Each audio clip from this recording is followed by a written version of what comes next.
Oof! Greetings, Hyra family. Hi, hello, and welcome to this space. I don't know. The setup is a little different today, and yeah, it's real different today. I'm currently uploading a video on the Legacy channel.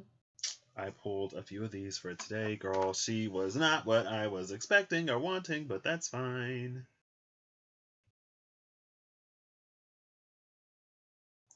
Regaling the tales of glory. The reliving the days of yore. Anyway, I haven't done a self read in a minute, and I was wanting to do it live for whatever reason, so I'm gonna do it live for whatever reason. I think some of the stuff that I traditionally save for this channel, I'm gonna start integrating more into the other one because it feels right. So what's gonna happen over here? I don't know. Maybe over here will be more of the me figuring. See, that's what this started. That's what this started as. Me figuring it out. It started with that North Node Gemini, South Node Sagittarius. I didn't know what it was, but something about what I was seeing everybody else say it was, for me, was just like, this ain't right. For me. Um, oh! Ooh, wow, this is interesting. The Queen of Wands just came out upright with Judgment. Bottom of the deck is the Seven of Wands, which is Moses. I talked about him on the Legacy channel yesterday. This is interesting because the Queen of Wands in reverse was the card today, but now the Queen of Wands is upright. The Queen of Wands is all about temperament. In reverse, she could be ill-tempered. Um, ill-tempered. That's funny. Upright. It basically it talked about Hathor and how Hathor turned into Sekhmet and it almost mirrors an energy of Kali. I can't remember. Yeah, it mirrors an energy of Kali. So Hathor was tasked to flood the earth because humanity had become something reprehensible, and she was like, okay, but I'll only like get rid of the evil ones. And so she got rid of the evil ones, but then she got a little bloodthirsty and just started destroying everything, and she turned into Sekhmet.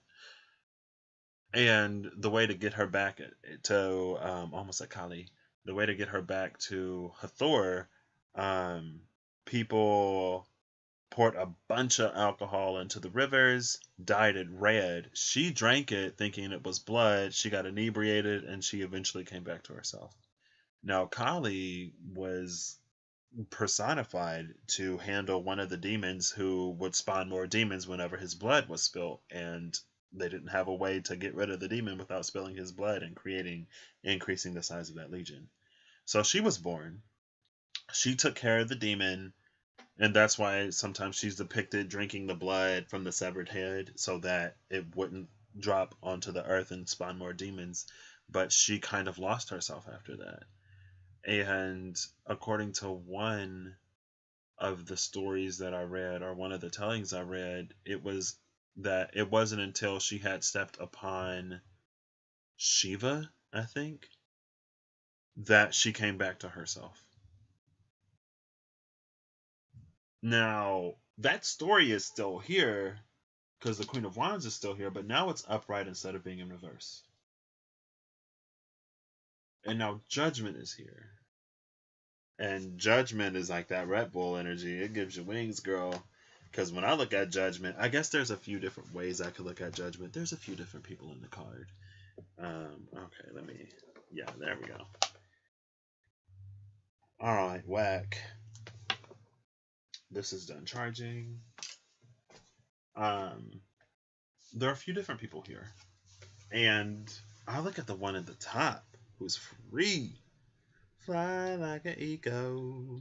And then there's people like in despair at the bottom. Okay, I just picked up the Bible Stories book. Let's get this one right here. So, look who it is. Look who it is, girl. It's Moses. It's Moses. Moses. Okay. I didn't pick up this book by accident. I did pick it up by accident, but you know what I mean. This is interesting. Okay. I didn't even think about pulling up the Bible Stories book yesterday. This is when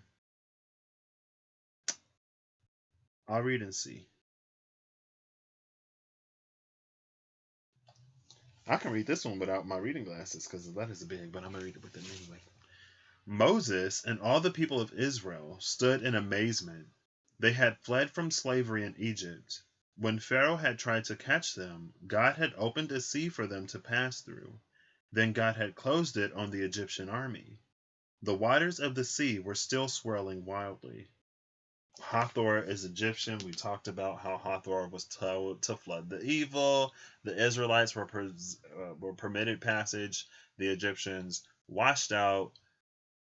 But in the story of Hathor. So this is Hathor doing what she needed to do and not losing herself, not turning into Sekhmet. Okay, love that energy. People started shouting. Moses and his sister Miriam sang, "Sing to the Lord, for he has won. He threw the horses and soldiers into the sea." Now the people knew that Moses was their true leader.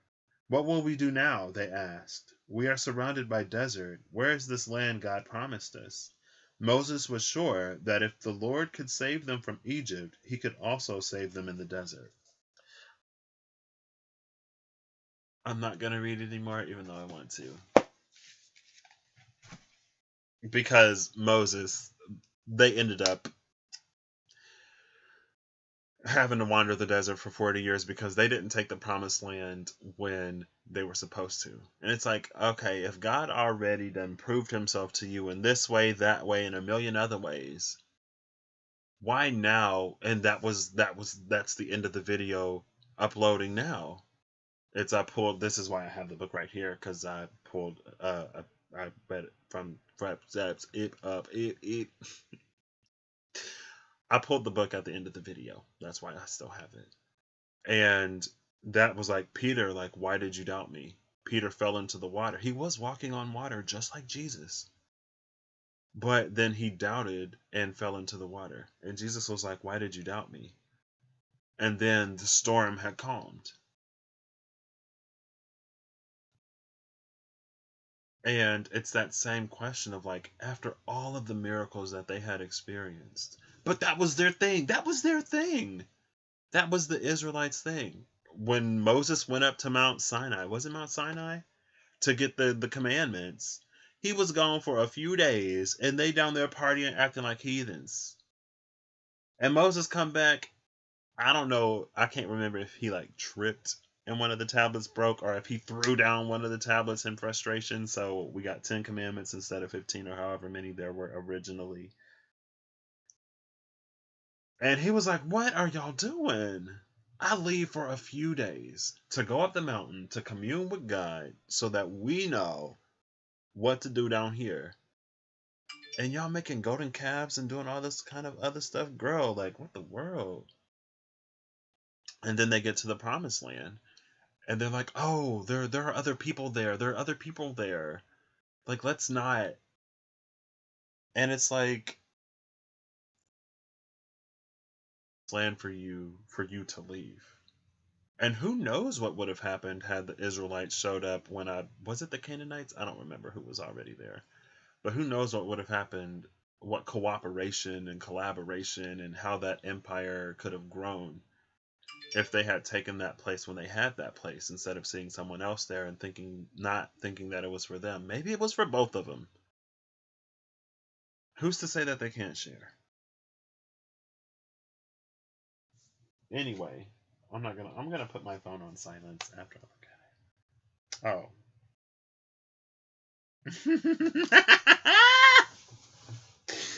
Girl, I've been dreaming a lot about a specific individual, and I don't know why. Part of me is like, I think I might be projecting a face into this space. And so I'm not necessarily attached to the face that I keep seeing. But it is a very handsome face. Maybe I hit him up. I don't know. I need to leave these fish alone. Anyway, I'm live. This is not recording. I just recorded a video. It's fine. It's like, why did you doubt? And I think that was the problem immediately. As I read the line, I knew what the problem was with the Israelites, is that they looked to Moses as their leader. Moses then became a hierophant. And that's fine, but they should have been looking at the God behind the man more than the man, because man will fail you. Whether he intends it to or not. And sometimes it's like we come to expect things from people that we can't. It's not fair or right or reasonable to put certain expectations on people that we end up putting on them. And we put it on them because, yeah, this one's empty. This video not sponsored by Icebreakers. We put it on them because they are the epitome of what we have known or experienced to that point. Come through, music blasting, yeah, shake the whole house.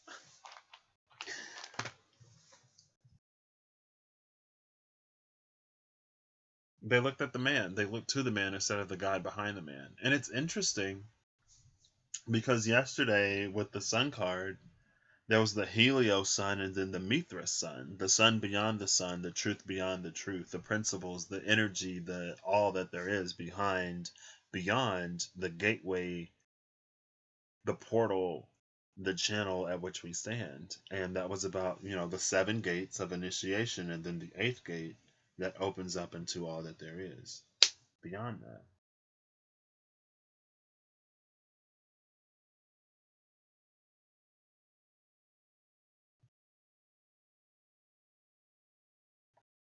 It's also interesting that Moses is the 7 of Wands in this deck, because a lot of this deck is Egyptian. Or in the wands, a lot of the wands are Egyptian. And then insert Moses at the 7.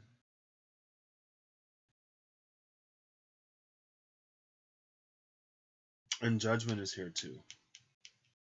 So again, I feel like this is Hathor flooding the evil out of the world, but not losing herself in that. And I guess that was the general part before I do the personal. Anyway, because that is why I came on here. Is it not? Now I want to read Judgment. I'm actually not going to read Judgment because I think I got what that's supposed to be. And I haven't done this one in a minute. So like I said, this will be a read for me. If someone else comes across this and it resonates, that's cool. If you're just curious what I got going on over here, that's cool.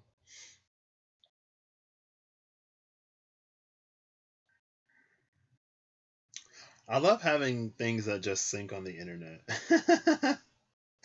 I do it in one place and I can access it right here. I just need to remember where I put this. I'm missing my friend today. Or yesterday. One of my friends randomly popped into my mind one day to go and visit. And then I found out that he was at home. I was like, oof. So that's why you were on my mind and on my heart. Okay.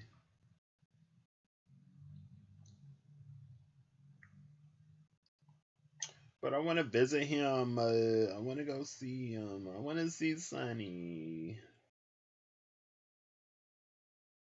Oh, it's right here. Okay.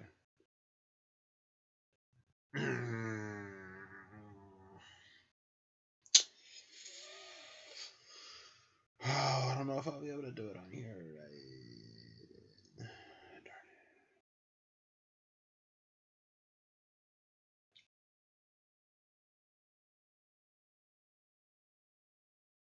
No, that's not what I want. That's not what I want. That's not what I want. Bum, bum, bum, bum. Okay. So I gotta go through. I gotta get my other device because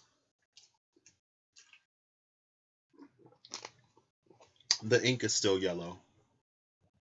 I was using yellow ink on a black background because with my old eyes, I needed it. But with my new eyes, I don't need it, but all of the ink is still yellow. So it's yellow ink on a white background and it is difficult to read. Also, today's the last day that I take eye drops in my left eye, which means it's been 42 days since my surgery, since the first surgery. And my, how that time. And look, now I get to see stuff like this when I open my laptop instead of just a black screen. Yes. Also, I want to get into my Nordic, my Scandinavian ancestry. I'm like 4% Scandinavian, between 2 and 4%. I can't remember if it's 2 or 4. And that's interesting because I got into the Norse pantheon. That was summer 2017, 18. Summer 2018, I got into the Norse pantheon. And then I got my DNA done. It's like, hey, it turns out I'm Scandinavian partly. So, history was cruel and tragic, but it does give me things like that. I guess I'm not 100% African. Not that I necessarily would have been 100% African. And that's also the interesting thing about life, I guess, is that like I'm black now, right?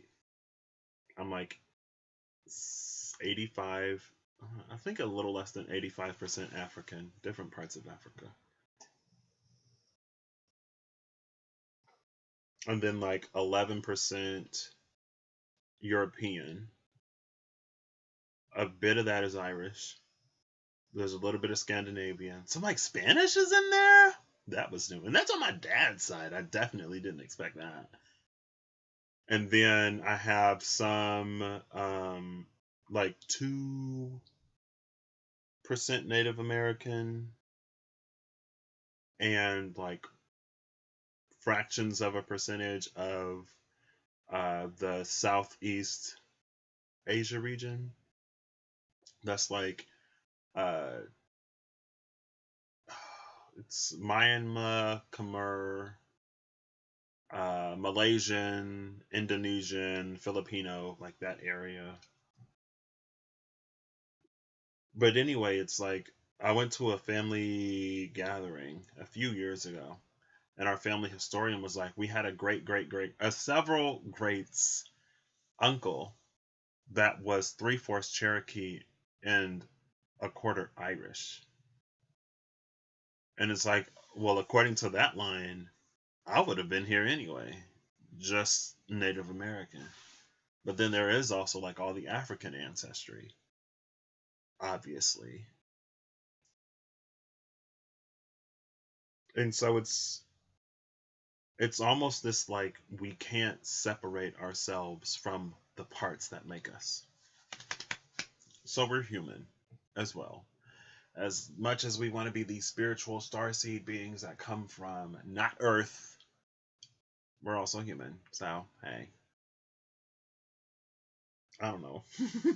Okay, let's get into this. Oh, yes, nice. Later today, I'm just going to go through and switch over all the ink on all these pages so I can read them on my other devices. But it's connected to the internet, so it'll sync. And I can use my phone. I don't have to use this good old thing. Excuse me, I can turn it back off. Put it back to the side. Just give me 1 moment, please. I also discovered that I can box select stuff instead of having to lasso select it. And so what that does is it makes this process a whole lot easier because all I have to do is zoom out, like zoom all the way out and then get all of it, change the ink color, and boom. It is done. Okay, maybe I should zoom in first so I can actually select this. Nah. Here we go.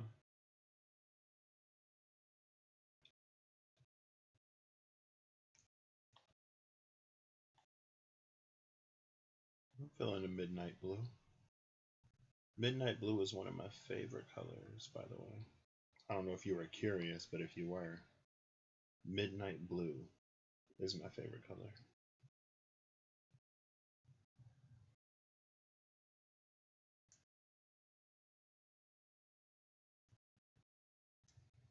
And just like that, come on, come on. There we go. Just like that, she is ready.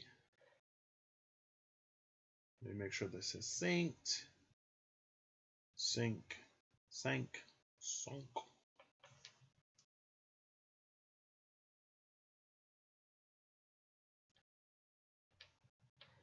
Why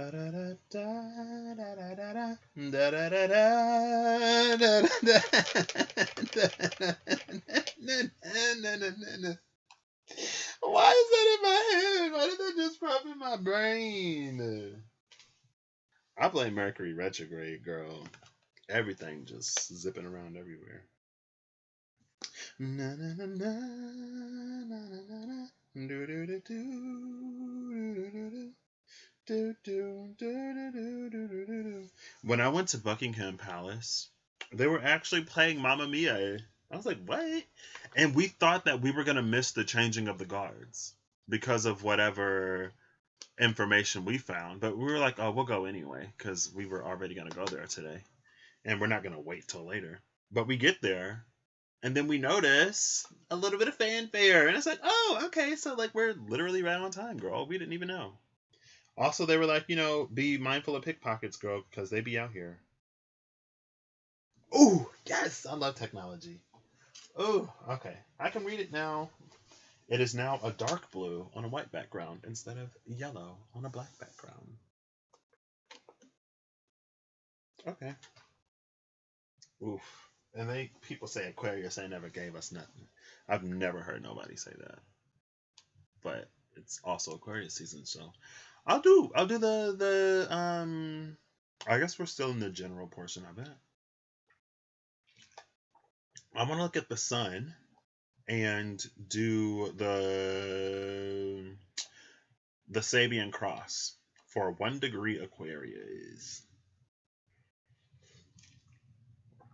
So that'll be 1 degrees Aquarius, Taurus, Scorpio, and Leo, looking at how the Sabian symbols for those interact with each other. I love Sabian symbols are so interesting. That's a friend that I don't talk to anymore. Or a person I don't talk to, I guess I should say. Goodness.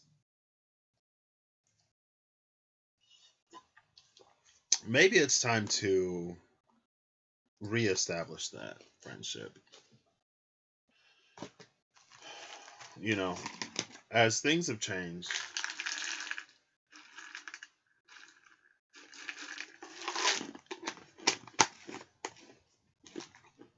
and as more things have come to the light, we've had the opportunity to see things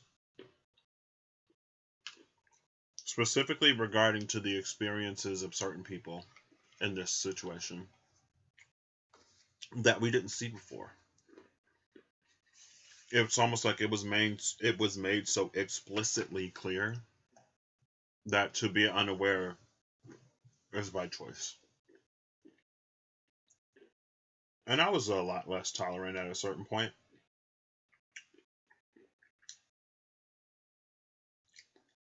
Maybe not. Anyway, he got me into Sabian symbols. And he was my introduction to astrology at the same time. It's because I saw his stuff that I was like, oh, I want to get into astrology. And I thought he was going to help me. He was like, I'm still learning astrology myself. I can give you the birth chart. You got to get the meetings on your own. And that set me on my path. Oh, this is... Ew.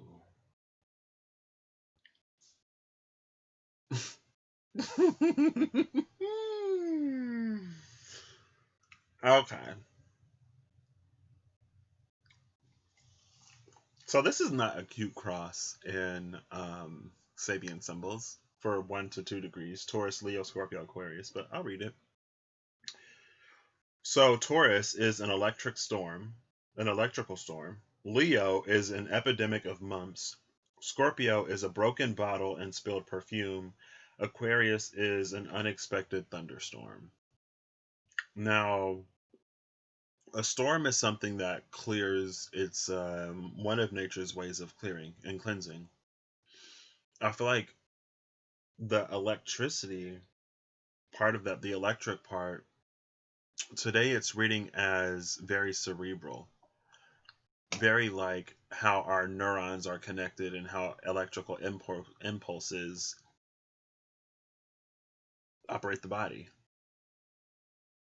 And so it's like an unexpected thunderstorm. Also, at the end of the video, I talked about circuits and conduits and realigning the circuit to energize new things and to draw power away from old things. And so I believe it's going to be a lot easier to do some of the things that we think it's going to take some time to do. But now that it's an actual priority, or now that it's become more of a priority, I think we'll get there a lot quicker than we think. Maybe not instantly, but quicker than we think. Or at least we're capable. Goodness, are we capable? But it's almost like this rewiring the human mind type of energy. Almost like we've entered a field of a certain electromagnetic orientation. And what it does is it's realigning everything within our field. Our lesser our lesser field is being affected by the greater field that we've now moved into. And there is a little bit of like arcing as things like change and rewire. But we'll be fine, right? The theme of this cross is the idea of something uncontained. The cross has pairs. Taurus's electrical storm pairs with Aquarius's thunderstorm. Thunder being the sound of lightning, electricity splitting the air. A lightning strike is the discharge of friction built up within or between clouds, striking for Earth. If anyone is directly under the lightning, the thunder is ear-splitting. For anyone further away, the sound of thunder, timed after seeing the lightning, indicates how far away one is from the lightning strike. As the Taurus symbol describes an electrical storm rather than a lightning storm, the image could also describe a novelty plasma globe. Despite containing electricity safely, the globe cannot restrain all the effects of electrical discharge, such as the static that raises our hair to stand on end. Aquarius's thunderstorm is unexpected. What is our reaction to the unexpected? We are caught surprised, for both the receiver and transmitter of thunder. When you are in it, there is no ignoring it. The other half of the cross describes uncontainable phenomena. The Leo epidemic that has spread rather than quarantined. I'm sorry.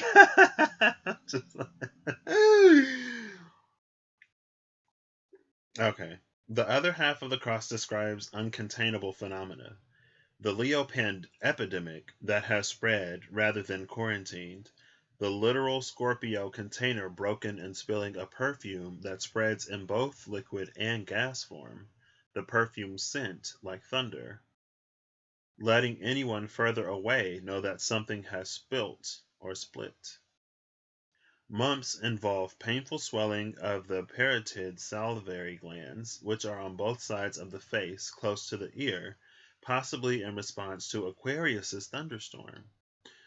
Leo symbol seems the odd one out as the uncontained biological contagion, while the other symbols share the sense of an uncontained energy. Scorpio's perfume has a strong olfactory effect. Aquarius's thunderstorm has a strong audio effect. Taurus's electrical storm has visual and kinesthetic effects, while Leo's epidemic has a strong biological and social effect. And that's literally it.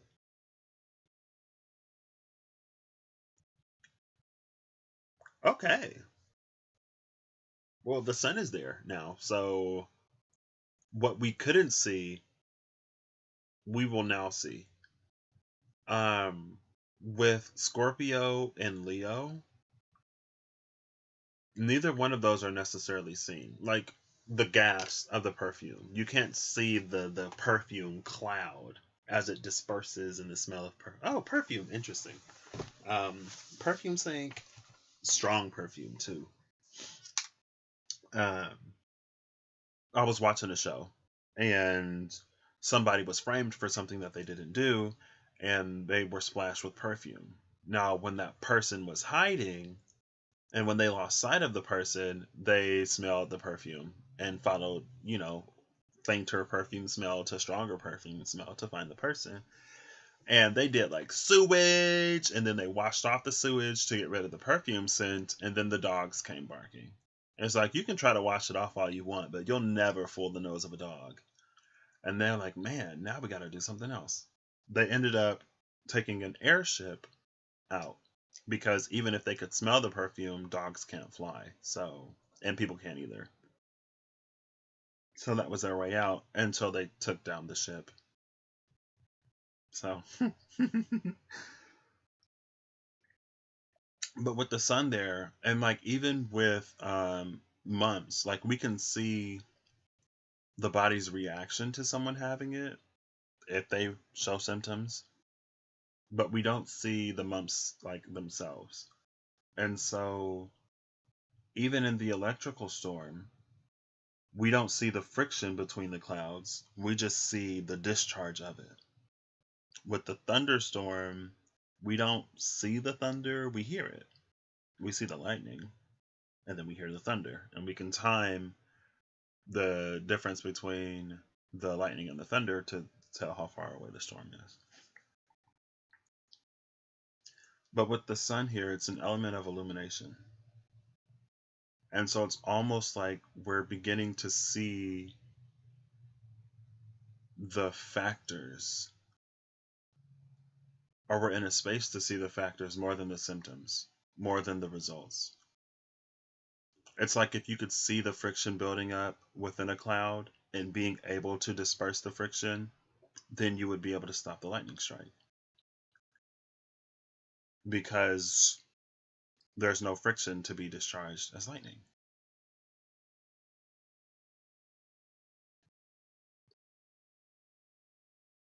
And it kind of reminds me of, I don't remember if it was called The Fog. I think it was called The Fog. It's like from the lighthouse, you can see where the fog is spreading. But when you're in the fog, you can't tell. You can tell when you're out of it, but you can't see how it's moving as a whole because you're in it.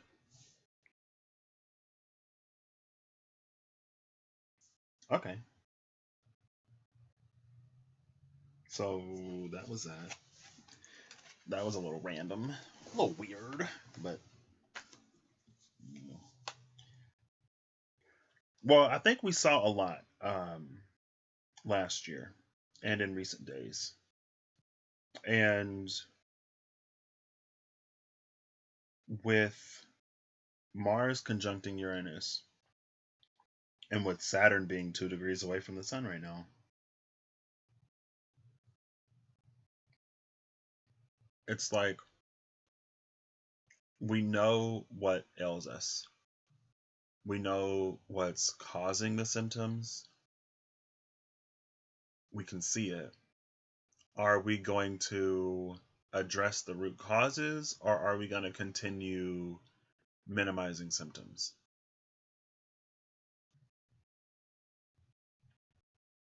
Because the thing about the body is that, like, even if we're not in pain, like, even when the symptoms are minimized, if the thing is still in our system, our body is still under attack. We just don't feel it.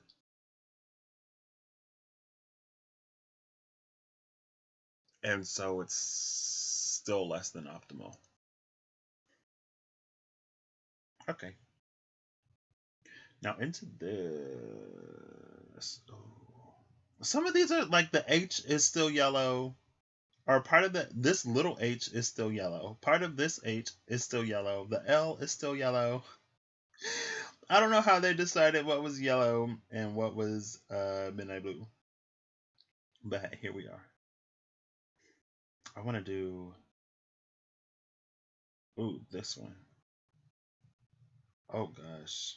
I don't know how long this is going to be. I could have just done this myself and recorded it. That's fine. I wanted to do it live. So, oh, and half of it is yellow.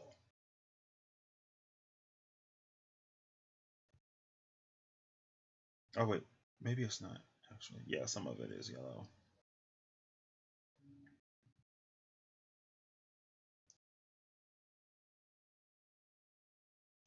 I am gonna take half of this and run with it. I could fix it, but I'm not gonna.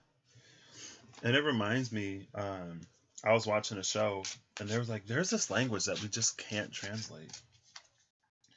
And it's like, well, it's like half. We can translate half of it, but half of it we can't. Now, there was someone who spoke the language, so she knew everything. Um,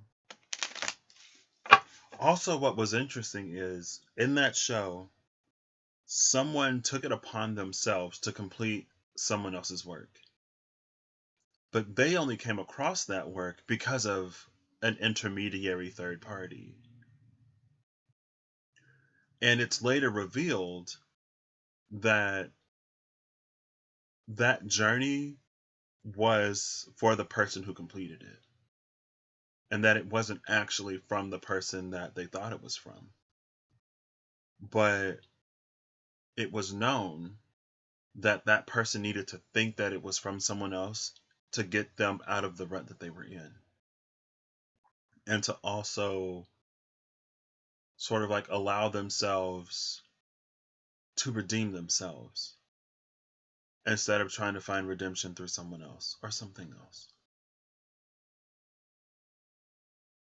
And the whole time she's like, how did he get this? How did he get this? Where did this come from? And it's like, he didn't have it. It was never his. But she needed to think that it was from him to move on. So anyway, the page was like mistranslated by somebody else who didn't speak the language. It's like when you take what you know and you try to interpret the rest, but you end up screwing it up, and it would have killed the seed.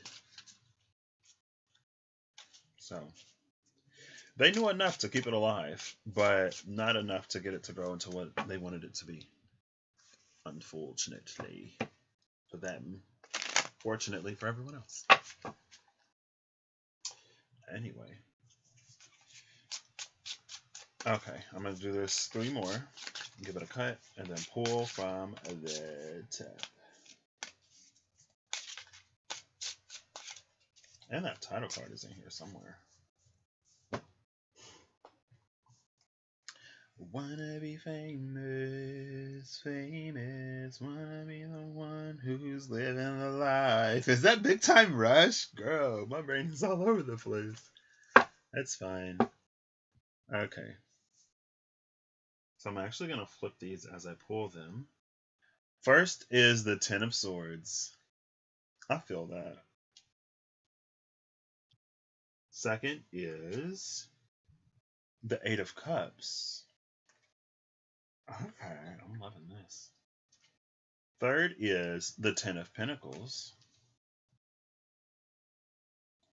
Fourth is the Five of Cups. Fifth is the Eight of Wands. Sixth is Temperance, which fits all of this energy for sure. Seventh is the Empress. Come through, Taurian energy. Yes, Venus.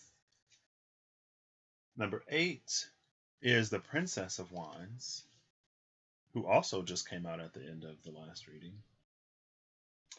And lastly is the Ace of Wands. Okay. So there's a lot. There's a lot. But we're starting with death, with that Ten of Swords energy. Generally, so if I had to look at this, it would be past, present, future. Even though this, for me, it feels like it's more in the past. That's fine. No, this is like, so everything that motivated that Ten of Swords is the past. In present, I'm living that energy. And so that reminds me of like when it came to me that like the Ten of Swords, we don't get unstuck. We don't get unstabbed. You can't unstab somebody after you stab them. But the body heals and we learn to live with it. So we learn to, if it were the Ten of Wands, we would learn to shoulder the burden of that responsibility or whatever. With the Ten of Swords, it's like we learn to live with the experiences and heal from the pain. And so, because of everything that happened to put me in the space that I'm in now, to make the choices and decisions that I'm making to get to that Ten of Pentacles, it's like now I'm living it. I'm not living the hurt, I'm not living the pain, I'm living the wisdom it gave me. With that experience in the back of my mind. Again, not motivating me out of a space of negativity, motivating me in a space of what I now know that I'm worth. Motivating me. Oh, I might make myself cry just hearing myself say this because things are dark, dark, dark, dark, dark not too long ago. I mean, it's been a few years now, thankfully, goodness. And it's like now I look at the like I was that was the end of the last video. I'm getting confused. What was a success for me then is a failure for me now. And what I'm more interested in is the fulfillment of a now space going into the future. I'm not interested in fulfilling what I wanted before I was healed or before I loved myself or before I valued and appreciated myself. All of that stuff I don't want anymore because it doesn't speak like I've learned to give to myself in those ways that I needed it. And so if something doesn't add to or build upon what I've already set the foundation of within me, then I don't want it. Because I'm not looking for anybody to complete things within me anymore. I'm looking for compliments, not completion. I can do that. And it's not for anybody else to complete me. No one else can. It's not for me to expect or demand that they do that either. Because they can't. Only we can complete ourselves. And then this Ten of Wands in particular, and this Ten of Swords in particular, it reminds me of the back of the Ten of Swords in the vice versa, where on the back of the Ten of Swords there's an eclipsed sun in the sky. There's a suit of armor pierced by 10 swords, but the body has been taken outside of the suit of armor. And here we see the soul leaving this body, being pulled up by this woman. So if this is a Valkyrie, then I would have been found worthy, right? Now, I ain't necessarily trying to fight no more fights. I'd rather retire to the fields of Elysium. Is it Elysium? I think it's Elysium. The Elysium fields. Girl, because I ain't trying to come back from no Ragnarok. I've already done my fighting. I'm good, thanks.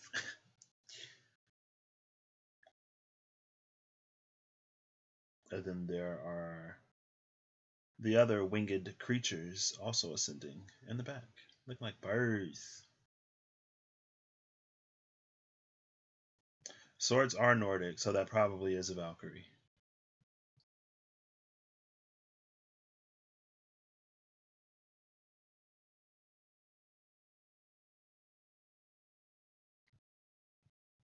And what I love about this is that even though he's pierced, at least how I'm seeing it right now, he still has his sword in his hand. Like when I say I ain't sacrificing my principles or ethics or morals or integrity to get anything that I can experience in the 3D, like I mean it. Because I don't have to. I know what I'm worthy and deserving of now. And I'm a lot less. Like, I already had little patience. Honestly, I already wasn't a super patient person when it came to things that were compromising. The things in which ways in which I had to compromise myself, but I'm definitely more so less now. So hey, there's that.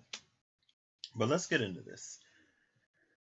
Eight of Cups. That definitely required some walking away. What is also interesting to note, though, is that the Ten of Cups isn't here. Now, that's not interesting because I know my current life and situation and maybe getting closer to the 9, but not yet a 10. But like where I am now, maybe I shouldn't say that because I'm not like balling, rolling, 10 of Pentacles. And that energy is here. Anyway, Princess of Wands, which is a Page of Wands energy and Temperance in the past, wanted a lot, had a lot of ambitions, set myself on the path to do all of the alchemizing I needed to do. Ten of Swords, a lot of that has happened. Eight of Cups, there's still some journeying spiritually and emotionally that needs to happen. Still more things to be discovered and uncovered. Definitely on the path, though, with this Ten of Swords, heading for the Ten of Pentacles. Now, had I not known me, if I was reading this for someone else, maybe not, though. Because the Empress, well, the Five of Cups and the Eight, no. The Five of Cups is the only energy up here that would make me go, I don't know if that'll happen with the Eight of Cups. But with the Empress, the Eight of Wands, and the Ace of Wands, that's a Nine of Wands. That Five of Cups doesn't do anything. Like the feelings and the emotions are there, but that journey is still going to be made with this Eight of Cups. Sometimes the Eight of Cups with the Ten of Swords could be an energy of like feeling defeated, and I'm reading me for us. I'm a focus more on myself after this. But it could be the space of like being so overwhelmed or just out of the game that even though we know we need to walk away, it's like building a cabin on the side of the road instead of finishing the journey.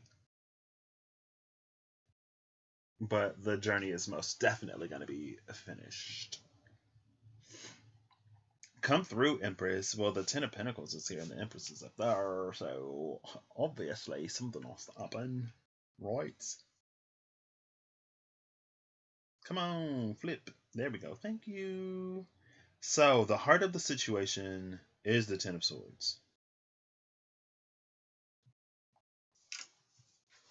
And it's like what's necessary or the things that need to be done, regardless of how painful or regardless of how attached emotionally, through like mentally or whatever.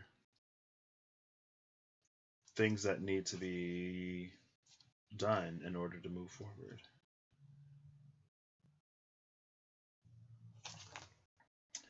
Here, at the end of all logic and reason, in the battlefield of the mind, night has fallen. As a warrior, you walk the bloody blade road, and with every cutting away and stripping down, the pain increases, yet becomes clearer. With every moment of breakdown, confusion sloughs away. There is no avoidance possible, for nothing that is born can remain unchanged and unchallenged, and the years of the mind cause it to take on burdens and construct secure worlds that must eventually burn. Like the sacking of a city, the mind must be pillaged. Did I say something about burning down the city? Was that this video or the last one? Because if we gotta go, we gotta go. Anyway, that's been my energy for a good minute now. Sorry. Like the sacking of a city, the mind must be pillaged. Like the body on the pyre, it must be incinerated in fire and blood. Like the sword in the warrior, it must be tested until it fails. For only in failure and the identification of weakness can strength be founded. I come to you, bloody one, on the field of raven fodder, astride great beasts that will consume you, shaking a spear and thundering the loud battle cry for all to hear. Here lies a God, to whom death came lovingly. Ignore not my outstretched hand. Reach up, but embrace me as a lover. For on these cutting roads you can love tenderly your destruction and welcome your end. Let me take you as my lover, and we will pass the night in your burial mound, there to welcome the new dawn with loud cries, rage, and a feast for the ravens. There's the Valkyries. That's it, right? Yeah, that's the next page. So, the treacherous journey of the sword suit is complete. Here we find the breaking point of the mind. When rational thought and state of mind move so far away from a sense of oneness and focus, they fragment, their sharpness turning inwards to create anguish, self-doubt, and disorder. What once cut through confusion to reveal truth now betrays itself. What once opened the way towards wisdom now shreds the feet of those who walk its path. In the Ten of Swords we have reached the lowest point, with destruction and certainty of endings. Yet much like the Tower, it presents an opportunity to begin anew. Here, in the darkest moment of breakdown, we are released from the fragmentary, harmful thought patterns that have shackled us. The Ten of Swords, while being a painful experience, is the process by which we destroy the constructs and thought patterns that hold us back, taking apart our most affectionately held beliefs and ideas and questioning everything to its core. In this stripping down of our conceptions, we enter a crisis point, the moment at which our minds snap and are freed. Girl, that was me. So this is like the past. Cause like when I was at that point, October 2018, right before, or not too long before the North Node shifted into Cancer, that was when I was like, everything has to change. Everything. Because I can't continue like this. If I reach this point again, I want to see what's at the bottom of the deck. I wanted to check before, but I forget.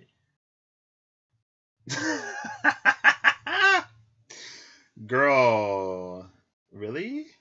It's the Lovers. The Lovers is at the bottom of the deck. And I guess I laugh because I don't know how many of these are going to say, take me as your lover. But that's what I did, I guess, in 2018.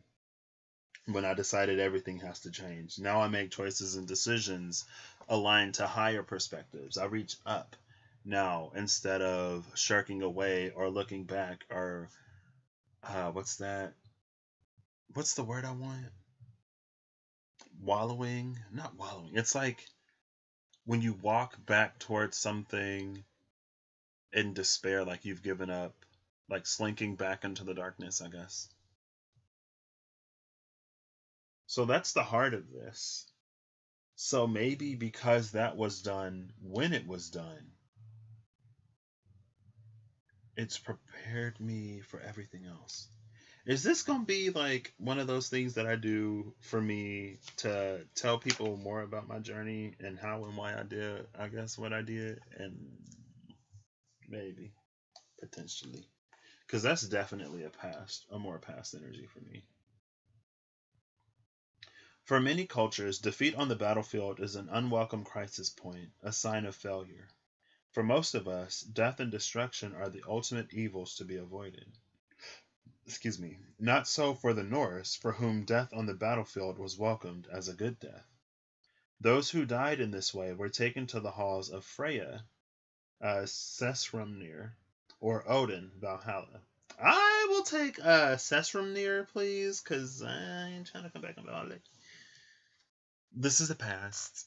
So there was some Valhalla. There was some Valhalla after that, October 2018, and maybe 2020 was the Valhalla. It probably was for sure. For the Norse for whom death on the battlefield was welcome, Valhalla, where they feasted and prepared for the final battle of Ragnarok, or Ragnarök. Those sent to bring the fallen from the battlefield to Valhalla were the Valkyries, who allot death to men and govern victory, and were depicted in the sagas and skaldic poetry as battle maidens wearing helmets and blood-drenched chainmail tunics, light shining from their spears. Valkyries were often depicted as terrifying beings in keeping with the experience of utter destruction. They are called wound-giving Valkyries, and their mounts are described as feasting on the fodder of ravens, corpses. They are not just choosers of the slain, however. They are sometimes shown as playing an active role in the final breakdown of the self at death, as they not only devour the slain, but also prophesy death. In the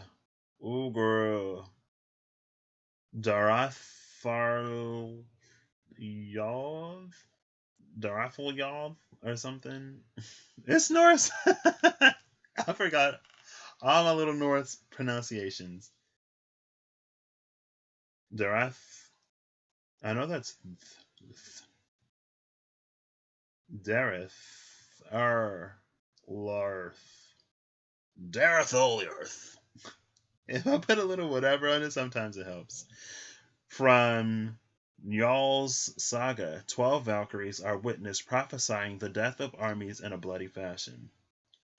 They cross the web of man Grea's armor with the crimson weft. The warp of their weaving loom is made from human entrails, with heads for heddle weights and bloody spears as heddle rods. The Valkyries state, with swords we will weave this web of battle, and they are described as weaving with drawn swords. They're typically feminine work made brutal and warlike. In Anglo-Saxon glosses, the term given to Valkyries, Wellcourage, was equated with the Latin word for fury, the Greek Erinyes, chthonic deities of vengeance. The Furies, yeah, girl, okay, alright. They also lend their names and their zeal for the death of warriors to a number of kennings that describe weapons in warfare, such as Valkyries sport as battle. Okay, let's speed this up a little bit. Let's jump in here. Get what feels necessary. There are instances in the sagas of dying or dead heroes falling in love with the Valkyrie who welcomes them into death. Helgi joins his Valkyrie lover for one night in his burial mound before riding to Valhalla, where she welcomes him. As such, warriors loving Valkyries is not the seduction of fate in order to change it, but the welcoming, as a lover to his bride, of inevitable destruction. I think I read Helgi on one of these somewhere, and it was kind of tragic. Revelation here is crisis point breakdown, the snapping of the mind, the breaking down of intellectual... I'm not going to finish that. It doesn't matter. Okay. This is going to be lengthy. Maybe this is why I don't use spreads like this when I do personals anymore, more often than not, because it turns into an hour to 2 hour thing.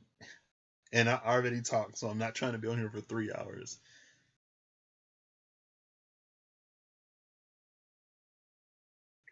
So for me, at that point, it was almost like inviting destruction for more destruction. At that point, it's like I knew that if I didn't do anything, that destruction would be the death of me. And I didn't know when it would come, because I was probably one bad day from doing something that I wouldn't be able to undo. And so at that point, I knew that everything had to change. And the destruction that I invited to prevent further destruction was me opening up all the wounds that I tried my best to just avoid or ignore. And that was my journey. That was my 2019. Going after what was the most difficult or what hurt the most and bringing resolution to it. And that was my tower chasing phase. And of course it was like uncomfortable and it hurt, but for the healing that I got afterwards, it was very much so worth it. For me being where I am right now, I can tell you it was extremely worth it. And I think like I'm the type of person that doesn't really remember pain. And so when I look back on my journey, I think sometimes I forget how hard it actually was in that moment or in those moments. But again, I chose to go through it because I knew what awaited me if I were to stop. And that was not an option. It was not. So, like, it was almost a year ago. In a few weeks, it'll be a year ago. Because I remember I was at my buddy Sonny's place when I made that video, and I was like crying on my Legacy channel talking about, like, there's nothing for me back there. Going back is not an option. And so, no matter how difficult the road before me is, I will continue onward. Because I ain't trying to be in Sodom and Gomorrah when it goes down. And I'm also not trying to be Sarah. Like, if you tell me not to look back, I'm going to be lying. I'm looking forward because there's nothing but destruction back there. There's nothing that I want back there. Everything that I want lies ahead of me. And that's a perspective that I'm so grateful and appreciative of and for, because when it comes to Eight of Cups situations, it makes it easier. It makes it easier that I'm not overly fantasizing about something that I used to have.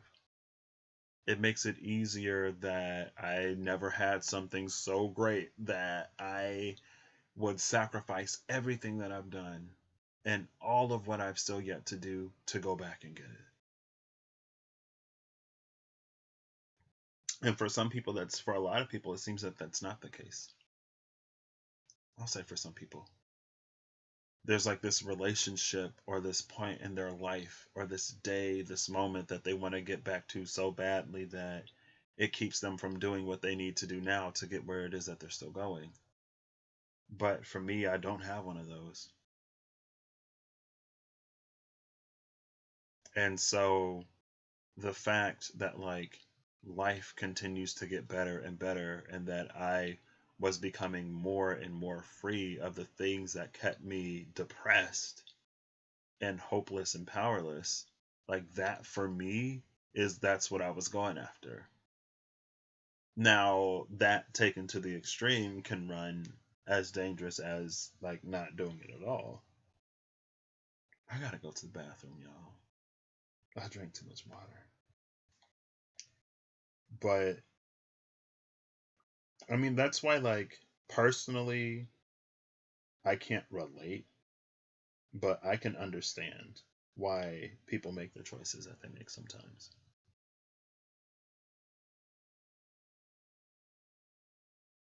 So, yeah, that's the heart of this situation. That feels like the past, though. We'll see where this goes. I am actually going to run to the restroom really quick, so enjoy this view as I do that. Be right back.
Alright, I'm back.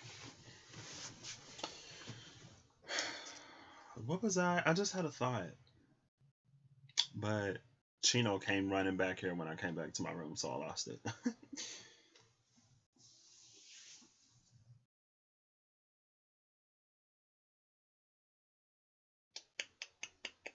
I don't know. Okay.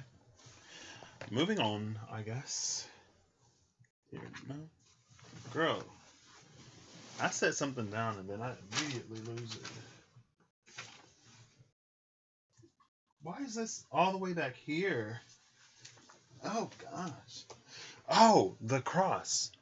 Um, so because I had taken the approach that I took, and because I've done the work that I've done on self, because I faced the things that were uncomfortable to face and made peace. It's like I made peace with this Ten of Swords. I made peace with what was honestly the root of all of my hopelessness, despair, and depression. I made peace with it. I lived 2 years with that peace, only to discover that life, it's almost like with hindsight, life was never going to be what I feared that it would be. And it would have been so, so tragic had I made that choice that I thought about so often, honestly, because of something that was later going to become a non-issue. And it's not that it's a complete non-issue, because there are still things, sure, but it's significantly less of an issue than it was becoming. And I have gotten so many of the things that I was losing back and more. I've discovered so much about myself. That's kind of awesome. And I'm still, maybe that's why the Ten of Swords is here as well. Because I've been fortunate enough to still be challenged in ways, and to still rise to the occasion, and to still better myself, and to expand more, and to be in a space to challenge old narratives. From the space that I'm in now, I'm like, wow, wait, like, I don't actually believe this anymore. I don't believe this anymore. But since I was, I guess, never in a position to challenge that narrative firsthand, it's something that I still held on to in the back of my mind. It's like I still held on to the habits and the patterns of behavior, even though the story had already changed. I guess it wasn't until someone asked me the story that I realized that it's not what it used to be. But anyway, going back to the cross and the zodiac and the sun being in that position now, it's like being in a space to see the influences and the forces behind the reactions and the symptoms. And from that space, I mean, seeing it is one thing. Consciously choosing whether or not to go with it is another. Just because we see it doesn't necessarily give us any dominion or power over it. Right? People look to the stars to see all kinds of things, but still don't necessarily always question or challenge what has been laid out. And not everything is necessarily meant to be challenged. But some challenges are put there to get us to rise to the fullness of our potential. Hey Siri. Oh, LOL. Never mind. Oh goodness. All right, now we're back. So, ooh. So what's kind of sort of moving this along is the Eight of Cups and the Ten of Pentacles. And that perfectly sums it up. Um, walking away from things that no longer serve, distancing myself from those self-limiting, self-sabotaging, self-deprecating stories, narratives, mindsets, beliefs, and habits, patterns, and getting more and more and more, or getting closer. I don't want to say more closer, but getting more and more close to. I was just telling one of my friends about it the other day. It was almost 2 years ago. It was mid February 2019. I was doing a meditation type thing, I think. I don't remember what I was doing. And I do this thing, I call it world building, where I'll look at things. Typically it's like houses or apartments that are really, or condos that are really, really, really, really nice. And I like put myself in that space. And sometimes it's like, well, what am I doing to be in this space? And how am I like giving back? How am I serving? How am I maintaining the core of who I am in this space, basically? But one day, it came to me in one of these places and spaces. It's my condo in Seattle.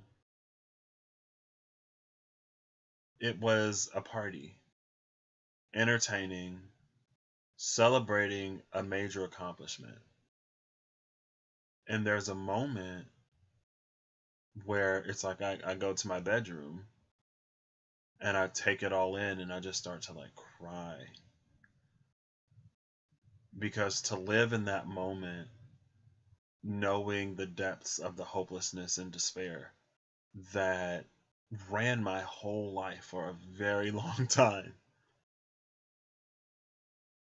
that influenced every single decision that I made, that kept me from seeking any kind of happiness. Maybe that's why I don't have a Six of Cups to go back to, because I actively sabotaged every single moment of happiness. So I never had one. I mean, it's not that I was never happy. Of course, I found happiness in places, but I never had that golden moment, because happiness is something that I actively sabotaged in my own life. And any happiness that I did find was probably accidental. um, Happiness, good relationships and friendships, all kinds of things I actively sabotaged. Um, but like having experienced that moment and then being in that place, like not only like is it like a luxury space, not only am I surrounded or am I entertaining friends and family and associates and coworkers and things like that. Not only am I celebrating something, but just to like still be alive, it like brought me to tears. And it's a space that I visit every now and then. When I need it, when I need it, I visit it. And I've only needed it a handful of times. But it's also a space that continues to change and evolve as I change and evolve in this journey. Now, the framework and the structure of it doesn't necessarily change. Like the space doesn't necessarily change. The environment doesn't necessarily change. The reasons for the celebration is never defined. Like there are never really faces in that space. So there's nothing ever necessarily to change. Now there have been some faces in some places and spaces that have changed.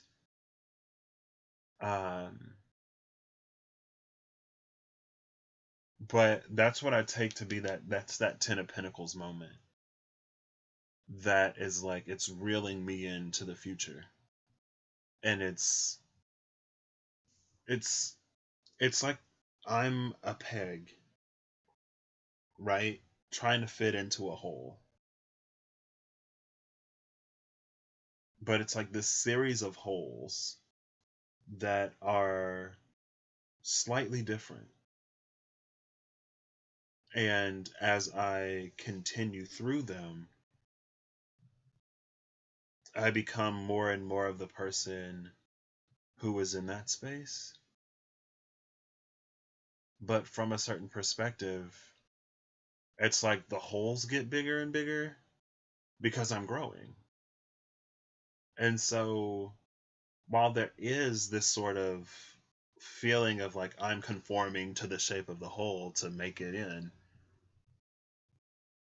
at the same time, I'm not. I'm just growing and maturing into who that person is. And so that's what this Eight of Cups, Ten of Pentacles is. And it also reminds me of one of my favorite movies. There's this one scene where he's like, everyone hated me. And everyone was like, hey, like, how are you doing? Like, how was your weekend? Are you all right, buddy? And it's like, no one hated him, but that was the perception that he had. And I think sometimes I feel like for myself, it may come across as like, or as I'm talking about it, it may come across as like I didn't have any moments of joy or happiness to look back on, and that's why it was so easy for me. Like, no, like there were like there are good things in the past, and there are some sensations that I would like to feel again. But at the price that I would have to pay to get it, like, no, thank you. Like, there are moments that I've had that I would love to experience again. Like when we went to Disney, I won $5,000 off of a 4 kids competition. I just so happened to win it right before we went to Disney. Like we were already going to Disney, but now we had a little bit of extra cash while we were there, and it was really nice.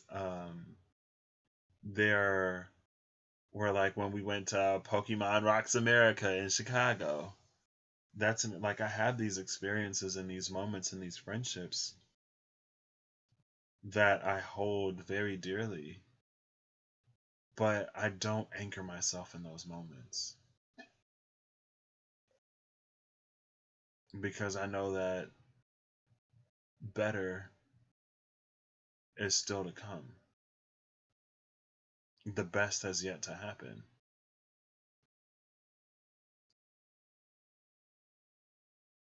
So next, that was those two, basically. Excuse me.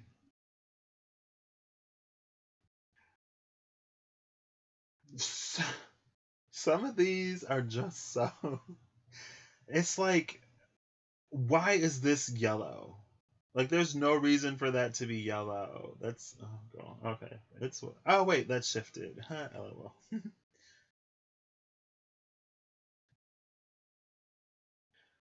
Ooh, so since I'm doing this for myself, I actually don't need the fullness of this spread,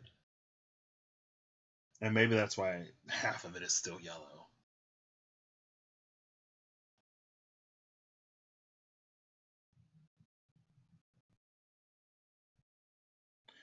But this is where it gets interesting.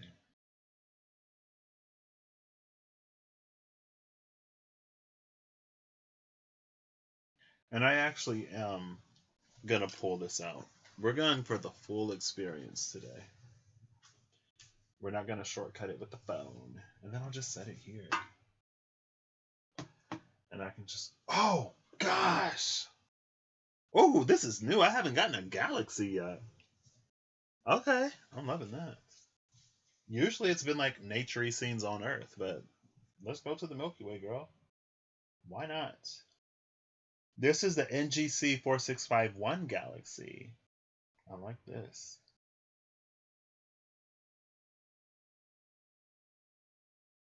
A word of advice to all you galaxies out there: be careful not to get too close to your larger neighbors.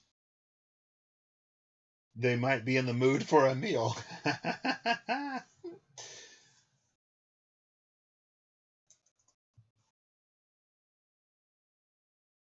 Okay. And I put the pen away and everything. Wait, I may not need it though. Let's see. Can I do this? And then yes, I can. Ooh.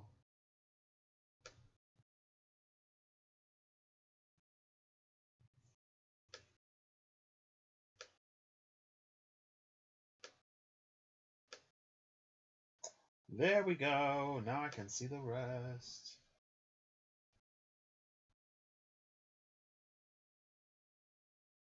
Okay. So these are very interesting.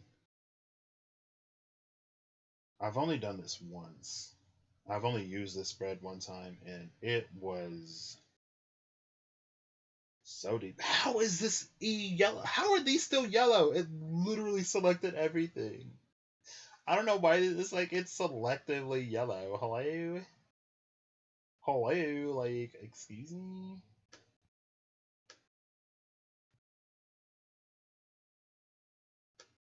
Okay. I'm gonna make you dark blue. Hope you don't mind. There we go. There we go. Let me full screen this. Boom. There we go. Okay. Actually, let's just flip this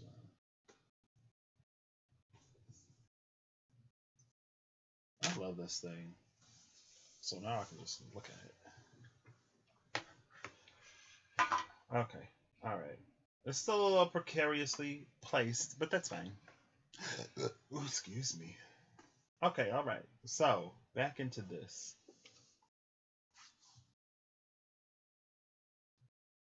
This is so interesting.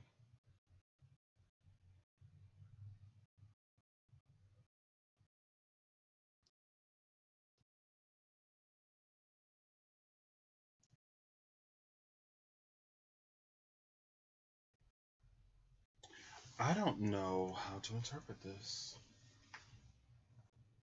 I'm gonna consult the book. I mean, I was gonna do that anyway. Let's see. Because the most interesting part is this Five of Cups. I'm just like completely lost here.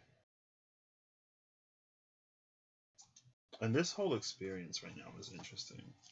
Because since I'm doing this for myself, I should. I feel like I want to say I should be more in the know since I'm doing this for myself. But I guess if I'm reading myself, then there are going to be things that I don't even know about me, right? Like that's kind of the point. Well, there's the Six of Cups. We're going for the Five. So, after love must come pain. From all attachment comes grief. Whether through choice or unfeeling death, our beloved ones fade from us, and we cling in our suffering in their shades, though our cries disappear on the wind. All mortals know this deep wound in the heart, the pain that is so strong that it cannot be given to words, yet will not remain silent. I am that anguished lament that is torn from the widow's throat, the cry for what has been that arises from fear of the present. I am that shadow behind all who grieve, bearing witness to the private performance of loss, knowing the pain within that outward actions only begin to express. My name is unspeakable, yet I am companion to all for a time along their path. I am called tears and the lamentation of sorrow, the grip of the dead and the invisible one. Shrouded by my mantle, you may wail and tear at your cheeks, beat your fists and rage at the heavens.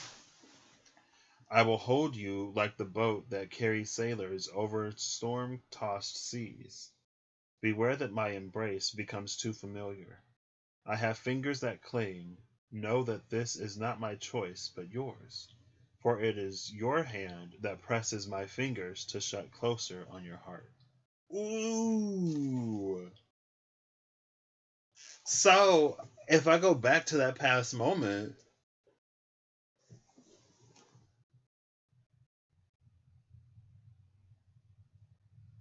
Like, that's a choice. That was basically saying that's a choice. And as long as we stay in that depression, in that fear, in that, and for me, honestly, it's like I was mourning the life that I never would have had. I was mourning things that hadn't even come yet for me to mourn their loss. And it was my experience growing up that every time, like literally from kindergarten to high school, every time I got close to somebody, they left.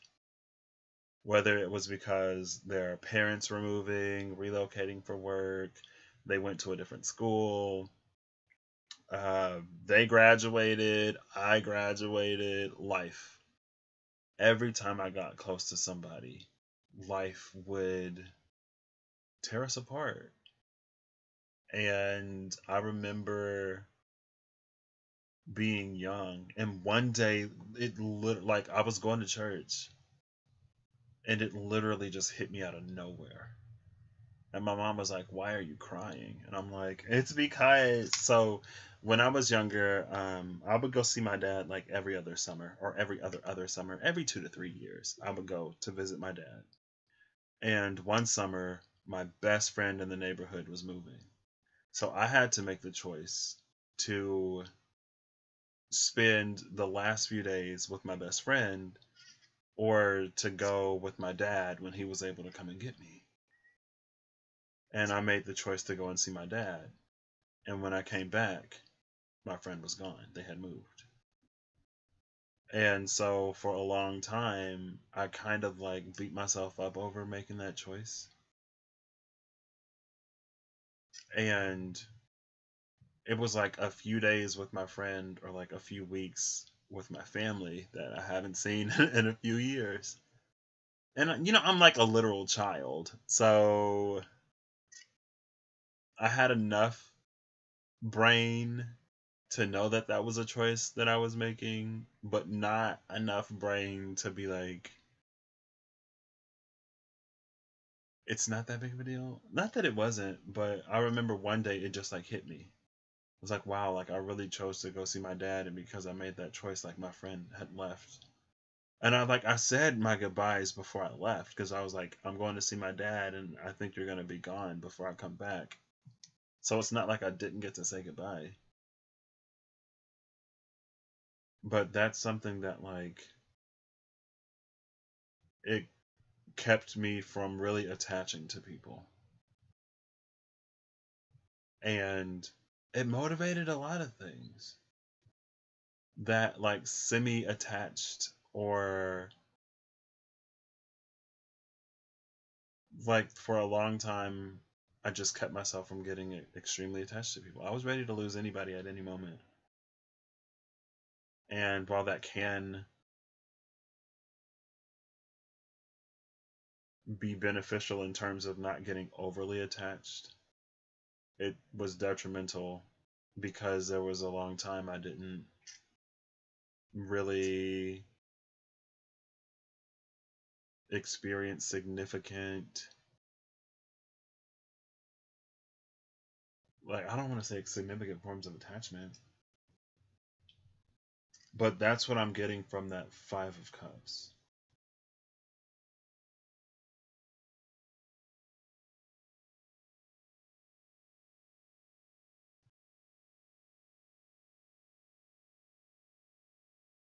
And honestly, it's something that I still consciously think about sometimes, not in terms of. So there was a period of time when I was doing it out of like self preservation. You can't even see me. Let me turn this on. Now that the sun has shifted, there we go. There was a period and point in time when I was doing that out of protection. There was also sometimes when like I would feel bad because I would meet amazing people, but not like I would betray myself and not getting to know them as much as I wanted to. And so now when I think about it, it's like I understand that that has become a part of my shadow to disconnect, disengage, or limit connection.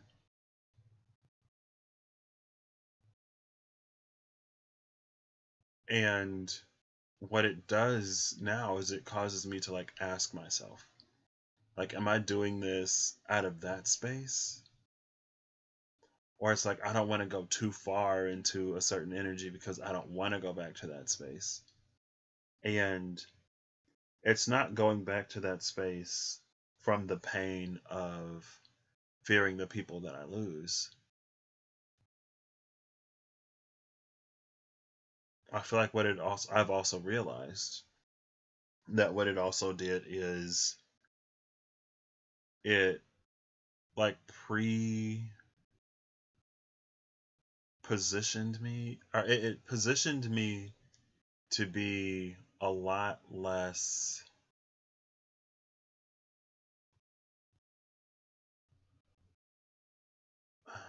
I don't know the word I'm looking for, to not fight for relationships, to give up really easily. It positioned me to give up really easily whenever like inconveniences started to enter a relationship. I'd just be like, you know what, I'm done.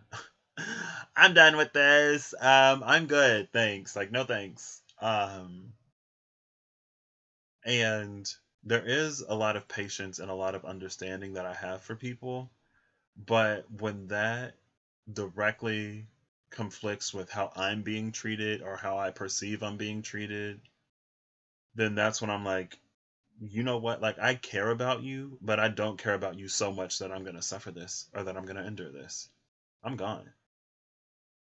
And from where I am now, sometimes I ask myself if I'm not being patient enough, if I'm not being understanding enough, because I know how quickly I can just like cut off something and then try to cauterize it or try to like swallow all of the feelings from like losing. Ow. Ooh. Ow. Ow. Wow. That was a pain that came out of nowhere. I wonder if that's still a part of me that I'm not fully conscious of. Maybe, maybe not. I don't know. It's interesting. But I know that that's part of my shadow. I know that's part of what I've done. I'll cut something off and then I'll swallow all of the hurt, all of the pain, everything in me that's like, maybe I should reach back out.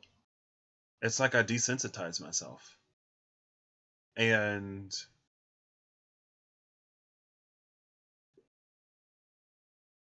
I don't want to say I had gotten good at it, but it was something that I was accustomed to doing.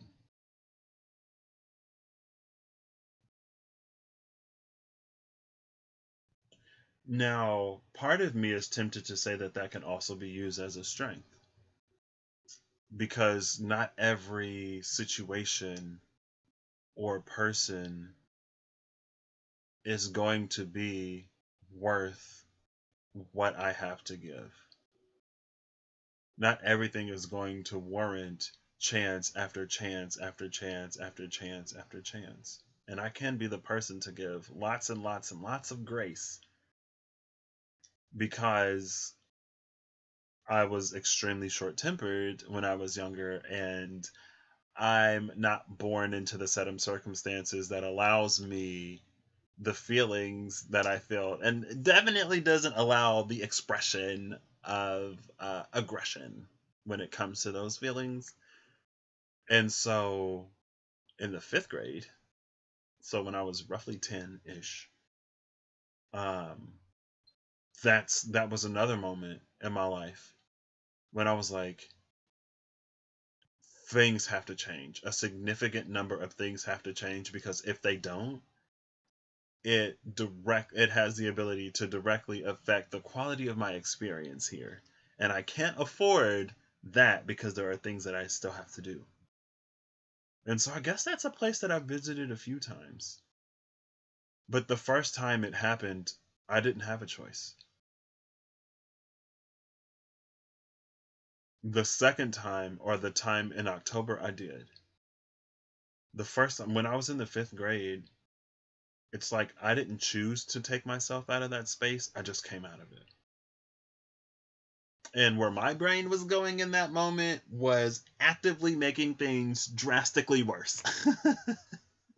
And then it was just like if there was a raging fire inside of me that I didn't know how it was going to be put out, like my brain, it was talking about Hathor or Sekhmet. I was full Sekhmet mode, girl. Full Sekhmet, all rage, and something just like instantly took me out of that. And I was like, oh, like I should stop now while things are as bad as they are before I make them drastically worse. And it just happened.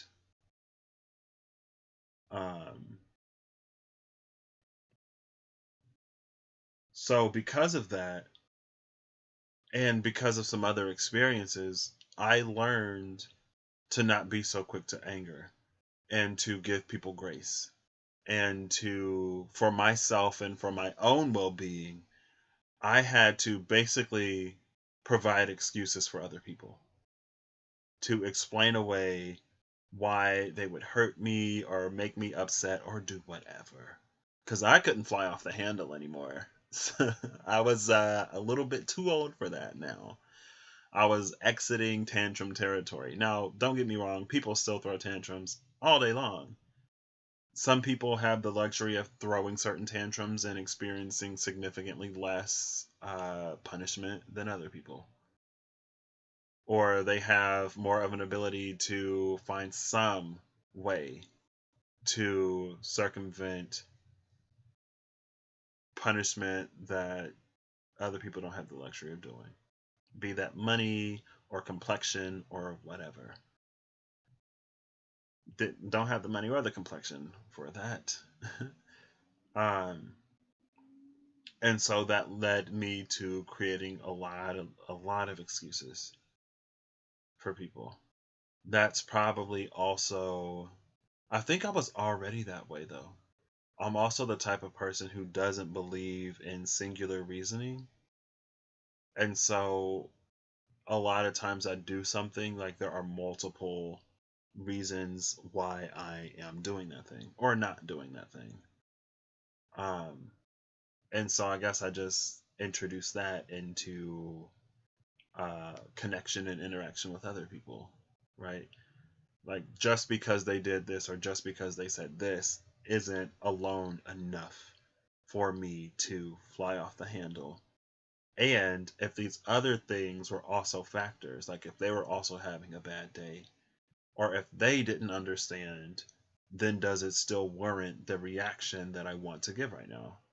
And 9.9 times out of 10, the answer was no. And so instead of flying off the handle, I would choose to either ignore it or to distance myself from the situation until I can have a conversation, right? Because if I'm upset and then someone else gets defensive, or if I'm upset and someone else is upset, then there's like the conversation is basically going to be pointless because no one's really going to be listening. They're either going to be attacking or defending. And that's not a productive conversation. That's not really an exchange.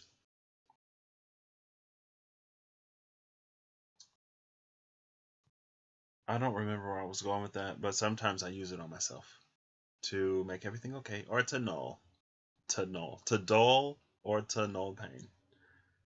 Explain it all away.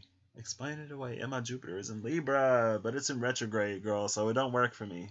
No matter how much I try to make it work, it doesn't work for me. Um,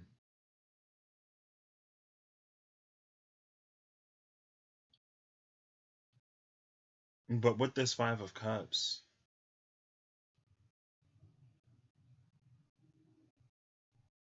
It's that energy of like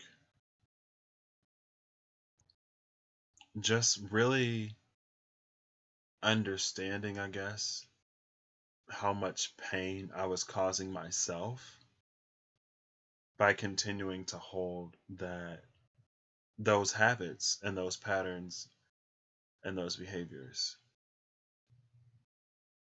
And the Eight of Wands coming in is like as soon as you address it and as soon as you let it go, you take off for a sheer fact of releasing all of that limitation and burden. And this Eight of Wands is a very like Sagittarian mind expanding experience. Or that's what it's feeling like. That happens after all of that stuff is let go of. And this up here, it's like that's the realm of spirit being like, you need to understand that this is self inflicted.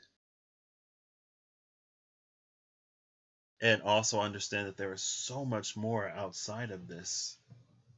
And like, again, it was all rooted in good intention and survival and self preservation.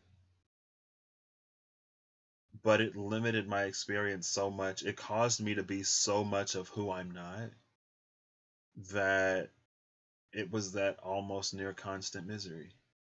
Naturally, I'm very extroverted and I love people and I love interacting and engaging and exchanging ideas and things like that, but I've become a shut in. If we're being honest.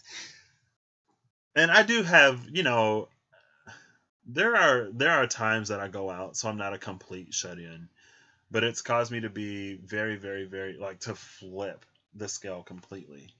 Like I was the type of person whenever there was a new kid in school, I was the first person to talk to them because I didn't want anyone to feel lonely or left out or like they didn't have a friend or whatever.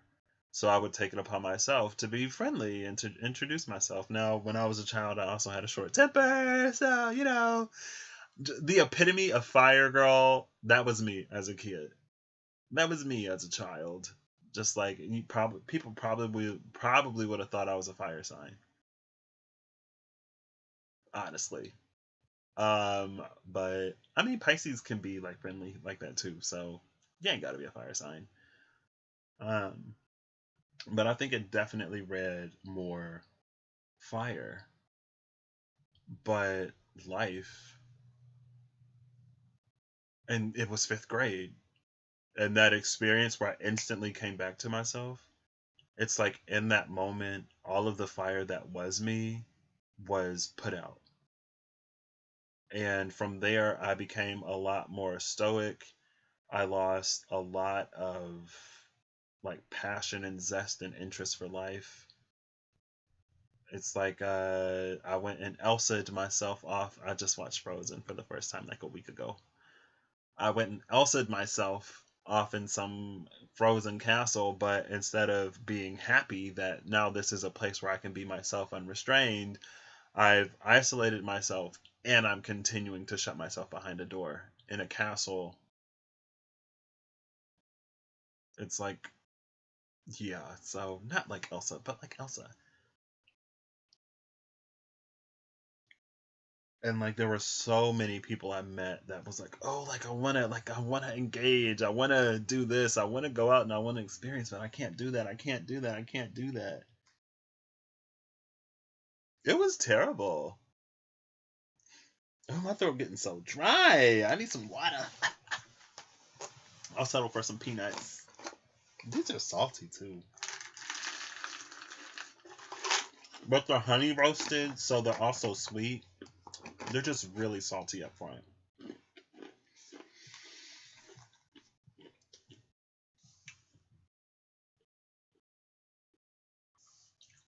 Let's look at the Eight of Wands.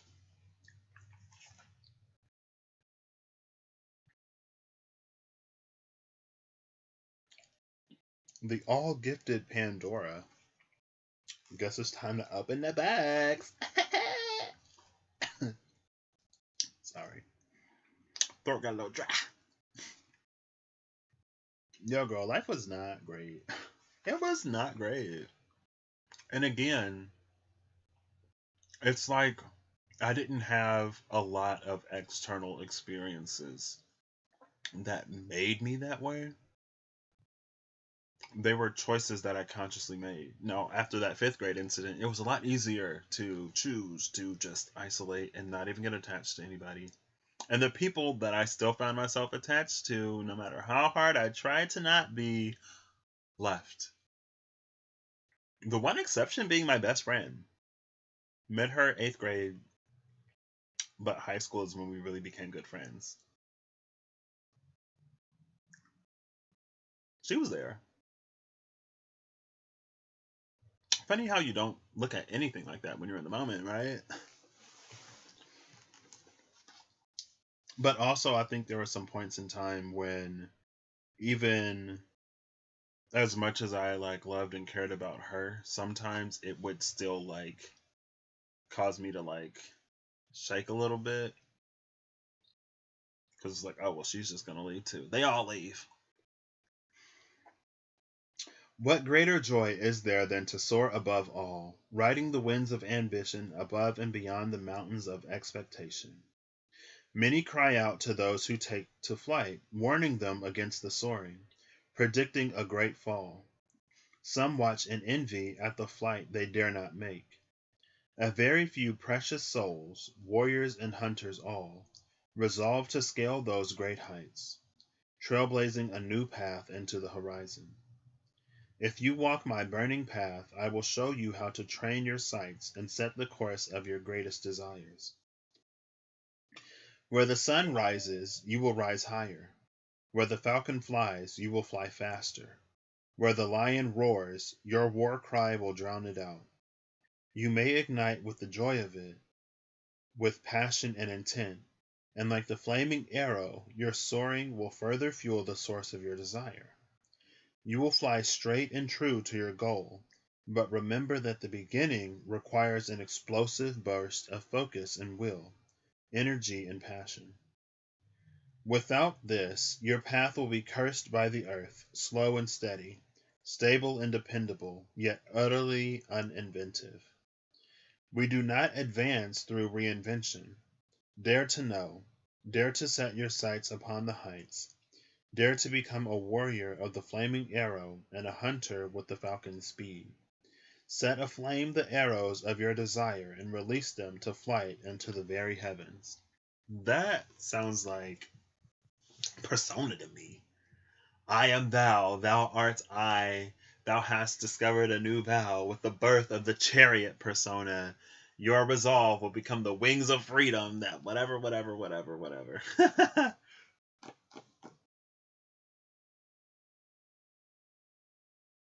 See, this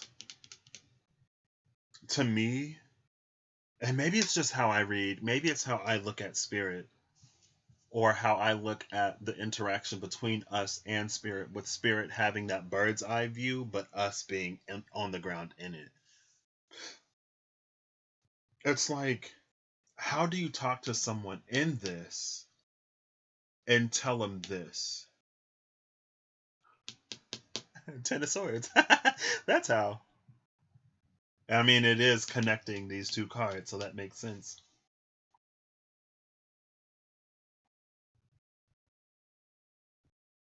But I lived enough life to experience it, so I know it to be true. And I think just how I was fixated on my deepest fear and the resulting fears that branched off of that, and how that influenced everything, I've chosen to align more to hope. And somewhere between letting go of fear and just as fervently pursuing hope, I have to live in the truth that it's not always going to be as great as I hope, and it's not always going to be as bad as I fear. I'd venture. No, I was gonna say I'd venture to say it'll never be as good as I hope and as bad as I fear, but it's been better than I hoped before, so that's not true. But it hasn't necessarily been as worse as I feared.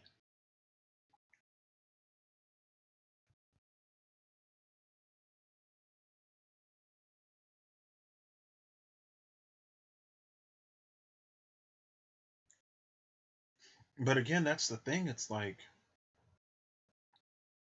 sometimes I feel like what we get or what I get, it's like even if I'm looking or if I'm pulling on the present moment, sometimes it feels like a recollection of the past from a future perspective that is the present. So sometimes it's not reading the present in the present, it's like looking at the present from outside, where it's like, well, compared to the span of your whole life, compared to the experiences that you've had, are having, and have yet to have, this isn't that bad. It may be the worst that you've experienced until now, but you'll experience better that puts this in a context where it's not that bad, or you might experience worse in a context where it's not that bad. Either way, it's not that bad.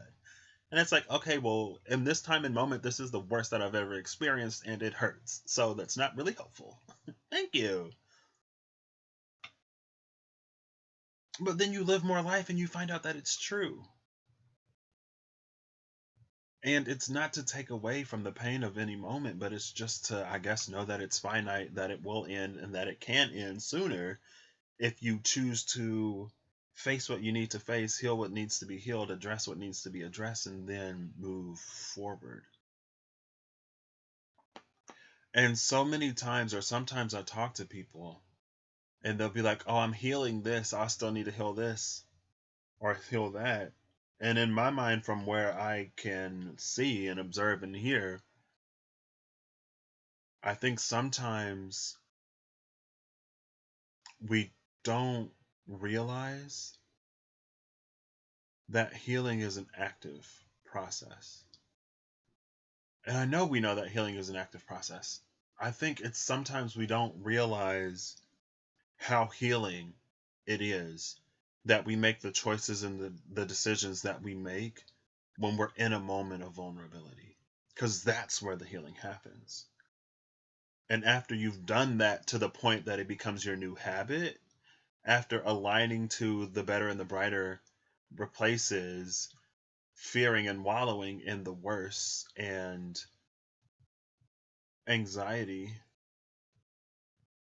like when that shift happens, I think that's when we say that we've healed. But in reality, it's like you don't get to that point without making those choices and decisions that you make in the moment.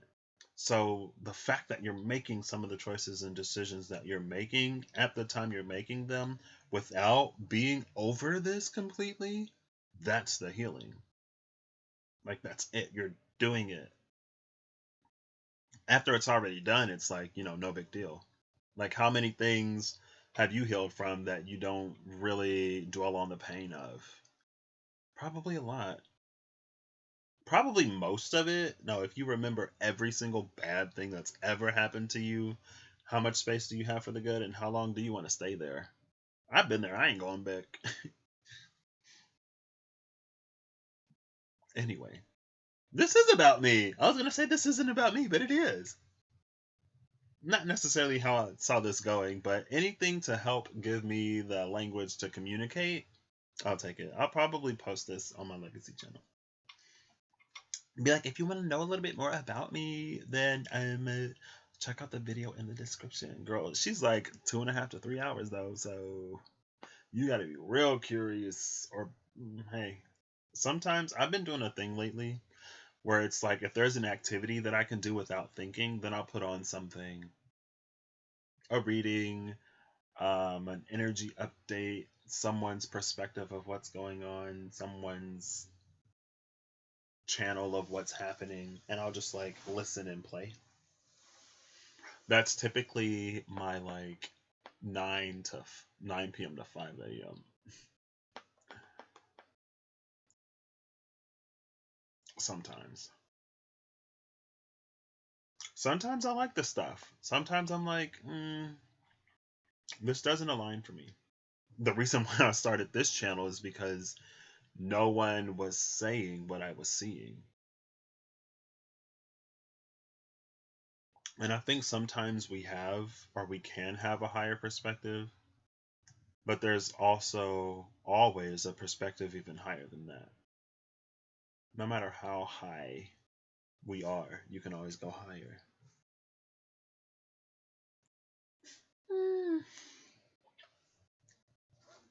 Anyway, I don't know.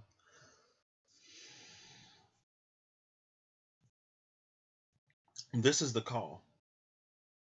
This is the call to stand up despite all of that Five of Cups, to Ten of Swords what needs to be Ten of Swords to get to that Ten of Pentacles. And for a long time, I think it's going to feel like we're Eight of Cupsing a lot.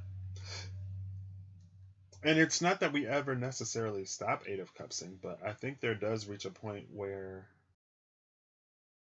healing and growth, I think there reaches a point where growth is less healing and more exploration and expansion.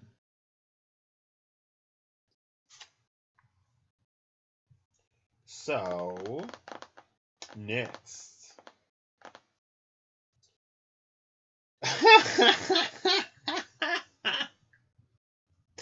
Position 6, I wrote, how to balance the card, Temperance. It's like, okay, yeah, how do I temperance? Let's look at Temperance. That's interesting. How to balance Temperance. Okay, just do it. It's like Nike, girl. This is the Nike. Just do it. That's the Devil. Temperance is before that.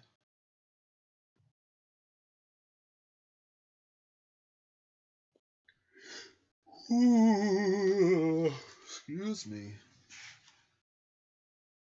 The Mexican cult of Santa Muerte. Okay, I knew I was getting a little bit of Day of the Dead vibes with the Death card. I wasn't completely off. I didn't read it though yesterday, so I didn't know. So Temperance is alchemy. That's easy. Let me look at this card. I didn't even look at this card. I just went right to the book.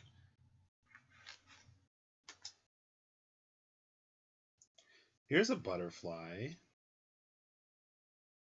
Oh, there's multiple butterflies. One of these, it looks like it's a butterfly, but it's giving me fairy vibes. There's quite a few butterflies. This card is gorgeous. Lots of flowering. Red flowers, white flowers, some butterflies looking green. Orange and yellow butterfly, a bluish butterfly. I talked about blue butterflies and how they might not actually be blue.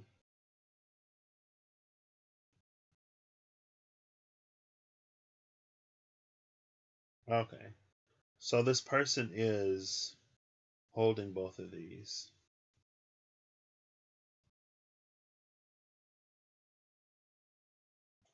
It looks like this alchemist is creating life. So I guess we're pouring in some masculine and some feminine. Oh, blood and semen. Okay. Potentially.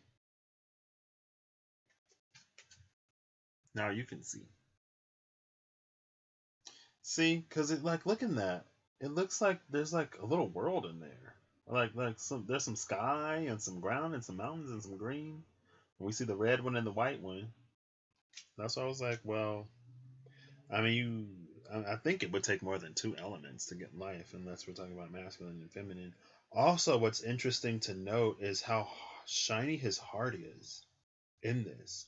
There's a light behind him, and then there's a light on the chest in that heart space as he's mixing. So the heart, love, is the most important ingredient. Without love, girl, it's dead. That's what gives it the ability to grow. All those butterflies and stuff. Interesting. So, the spiritual journey is one of unending transformation. The spiritual journey is how you balance it. This requires the touch of spirit. It's more so the journey of, I feel like it's more so the journey of remembrance that Spirit helps us on. Or for the people who aren't necessarily religious or spiritual in nature, it's just, it feels like the interjection or the injection of an outside influence. Just like what I was talking about in 5th grade when the fire was just like gone. Now, when I lost that fire, I lost everything. I've been recovering it over the past few years, so that's why my fire sign is coming back out. I mean, my North Node and Chiron are in 2 of the 3 fire signs, Sagittarius and Leo.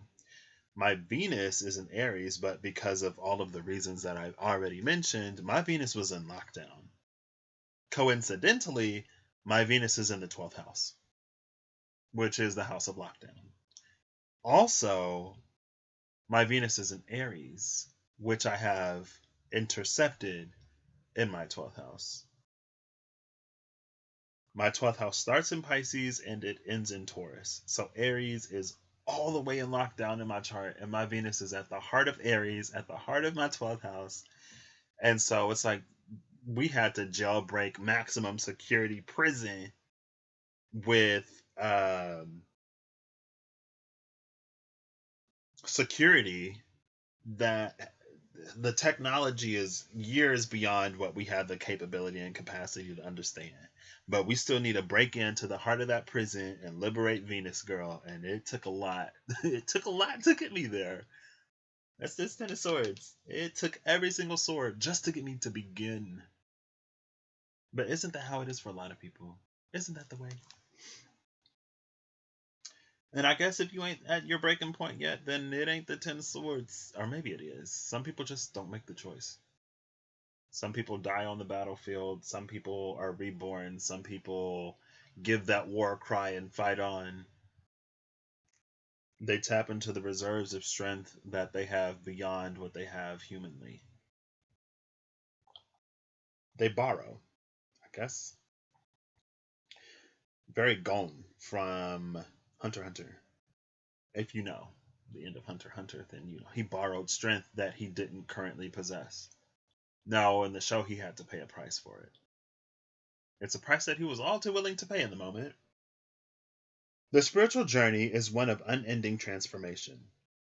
There is no completion at its far shores, nor the final consumption of the fuel for its phoenix fires. Even the moment of perfect attainment produces the essence of change, for the spiritual accomplishment of one spreads like a wildfire through the web of the world in the hearts of all. Thus, the stone of the philosophers turns lead into gold, the gross into the sublime. Yet the journey to refine that miraculous stone is one of careful moderation, of the tempering of the heat of the sun and the coolness of the moon, the dryness of the day and the wetness of the night.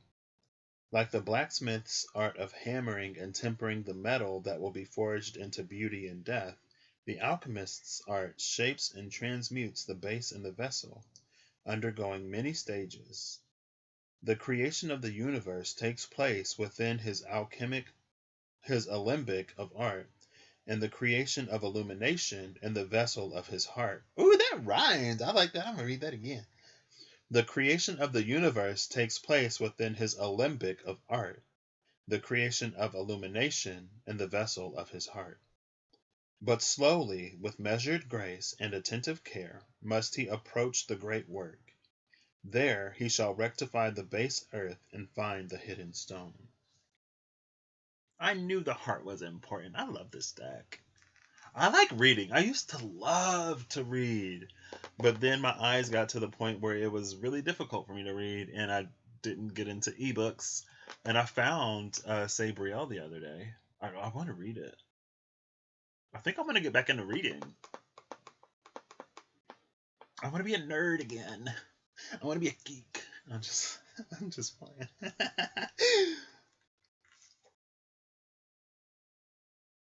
This is interesting because it mentioned the blacksmith forging the sword, which takes me back to the warrior here.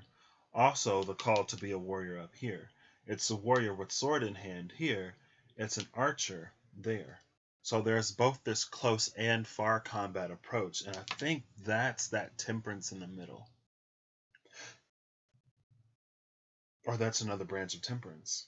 It's someone who excels both near and far. Honestly, that's what I'm going for now. I feel like the more I go along my own spiritual path and journey, the closer to earth I get. And I feel like a lot of times a spiritual path and journey is about like zooming out. It's about getting a grander perspective, about separating ourselves from the earth. Star seeds, light workers, light body, this and that. And it's not that any of that is wrong, but it's also that like we are here. We are on earth and our bodies from born from earth and it returns to earth. The nutrients that your mother puts into her to give to you when she's giving birth to you and gestating you, you return back to the earth when you decompose and die. Yeah, well, they sit in boxes now. I read something somewhere, or somebody said something that like caskets keep us from fully returning to the earth, and so some of what we are supposed to leave behind, since it doesn't get to integrate with the soil, we carry it more baggage into our next life or something like that. I don't remember where I came across it.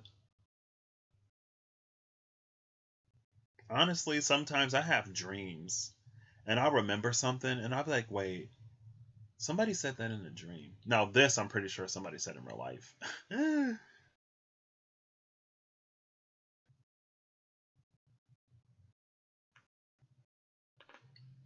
And a lot of people are being cremated right now because of the pandemic. Now, if I take that into the metaphor, what we usually typically held on to, what was usually prevented from returning to the earth because of this, because we don't want this virus to stay around, we're burning it and we're releasing it. And at the same time as that release is happening, as things are being returned to the earth, we're seeing more, being exposed to more, and coming more into our ability to let go of the past, Eight of Cups, and to move into that abundant future, Ten of Pentacles, that is navigating us, accompanying us, that is the Valkyrie, as we are the warriors on the battlefield. We are the Ten of Swords. Eight of Cups, Ten of Pentacles is the Valkyrie, and it's like separating us from this body. And we're not, like, in this card, he isn't yet completely separate. It's like his feet, he's still grounded in it, but the rest of his body is outside of it. And so it is that on earth as it is in heaven type of energy.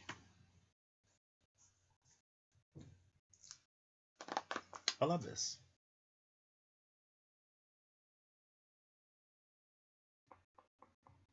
And it reminds me of, I think, Rahu and Ketu in sidereal astrology, I believe, or it's like old astrology, that neither Rahu nor Ketu is good. One is the absence of the other.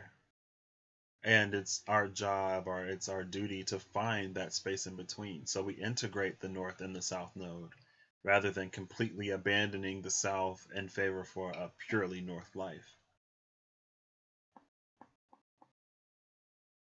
It's about collapsing those poles and finding the harmony within that polarized, dualistic experience or plane or trajectory of experience. It's almost like once you get to the end, you go back to the beginning. And so for me, it's becoming, or it is, it feels like it's not moving because it's about going forward but going back at the same time. Right? It's like trying to get all the grocery bags instead of making two trips. Like, why go all the way there only to have to find my way all the way back. Now, my soul journey, what I've been outside of this specific incarnation, girl, I don't know. Maybe I've already had my go completely there experience. Maybe I am finding my way back. Or maybe I've already found my way back. Maybe I've already gone there and back. And so now that's why I kind of like try to like do both at the same time. And it reminds me of this one show I watched. There's a character that's trying to get to the end of the world, basically. And along the way, he finds someone who can uncover the mystery of that world. And we find out that the person who did it before, they went to the end of the world only to find out that they had to go back to the beginning and experience the whole thing again because of what was hidden. And they didn't have the capability to read it. So I don't know how they ended up figuring out what it said, but they had to go all the way back. Now, the character that we're following, there's someone there that can read it as they go. So they don't have to make 2 trips, they only make 1. Now, 1 trip, again, it's heavier than 2 trips. You got to carry more than 2 trips. But it's possible. But, to each their own. This is my reading, my journey. My precious. I can't even do it. Okay. So that's temperance. Temperance is the balance. It's bringing the heart, having the heart present in everything. It's pouring everything in equal measure. It's understanding. Speaking of collapsing the poles, he's literally pouring both into the same vessel because that's where life is created. And it's interesting because it's like duality gives us the space through which everything is able to exist, which is why the first thing God created in the Bible was light. And the day and the night were or the evening and the morning were the first day or the first night or whatever. As many times as I've said it, I should have looked it up by now. But when we collapse that and our heart is present, it gives us the opportunity to create within that space. And that's that's the paradox that we have to accept. That it's like everything is one, but the one is also everything. And so it's to come to that space of union, to live in that space of oneness without losing who you are or who we are as individuals. And that's being human. Being human. Next is ooh, number 7 is a clue. Number 7 is a hint. And it's the Empress. It's that creativity, it's that life-giving energy. That's the hint, girl. Come on. Well, that being the hint for me is interesting because, like I said, right, I'm in the point right now. Let me finish thoughts and sentences. Like I said, right now I'm at a point in time where I am really trying to ground my spirituality. And like, as above, so below, as below, so above, applying that here, like here can tell me just as much as up there does.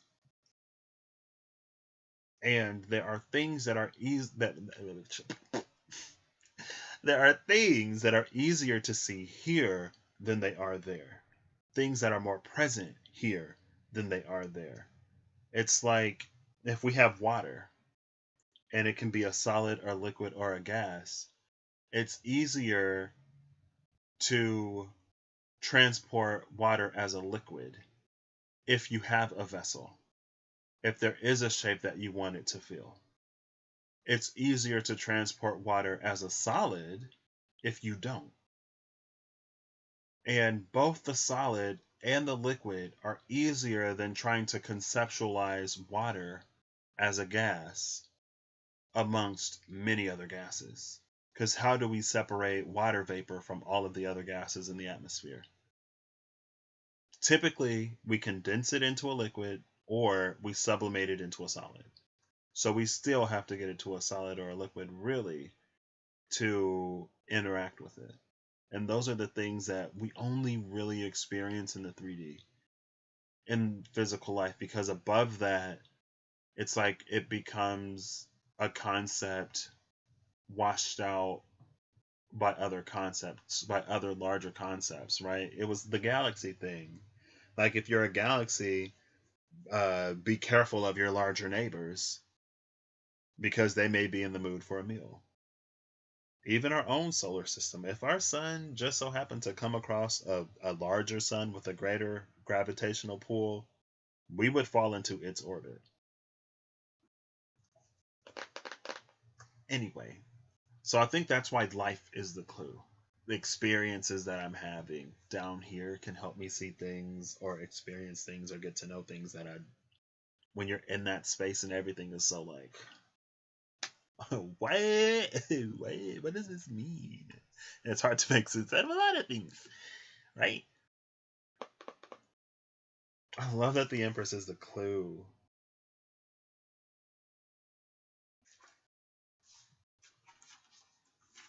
I'm still gonna read her. Read her. Oh, there she is. She's so sensual. Why is she looking like that? And there's a blue bird. I was talking about how rare blue animals are in nature. Because there's a video I saw a long time ago, and it was like, why don't you see a lot of blue animals in nature? I didn't I didn't read the whole video. I didn't watch the whole thing. But that's why I mentioned the blue butterfly earlier. I mentioned it in the read I uploaded on my Legacy channel, so that's why. But there's a blue bird in this, and I was like, well, blue jays are blue, right? You see it up there, that little blue bird. There you go. The little blue bird up there. And there's a blue butterfly in this temperance card right here. That one's a little greener. Or maybe that is blue. No, that's greener. This one's more blue. Blue butterfly into the blue bird. Apparently, I need to learn how to enunciate again. This is the Sumerian cult of Inanna. Oh, that's why I didn't recognize her. I'm like, it gives me Egyptian-ish vibes. It's not Egyptian, but it looks like it's from that like era. It's like, oh, the Sumerians, ancient Sumerians, Mesopotamia, right? Before words were given form and the world's cycles charted, mankind sought after me. When the first temples were built and the first rhythms danced, I was there. In the quickening of every womb and the sprouting of every seed, I rejoiced and I gave my blessing to the gap between bodies filled by lovers in their ecstasy. I was called Queen of Heaven, warrior, queen who rides beasts, and bride, and it was given to me to love and desire and give fullness. The women cried out in labor, and I steered that boat into the safe harbor. The fields lay bare, and the man lacked desire. I walked among them and planted within them the need to create and grow. I crept into the belly of every nervous bride and coiled within their honey-sweet love.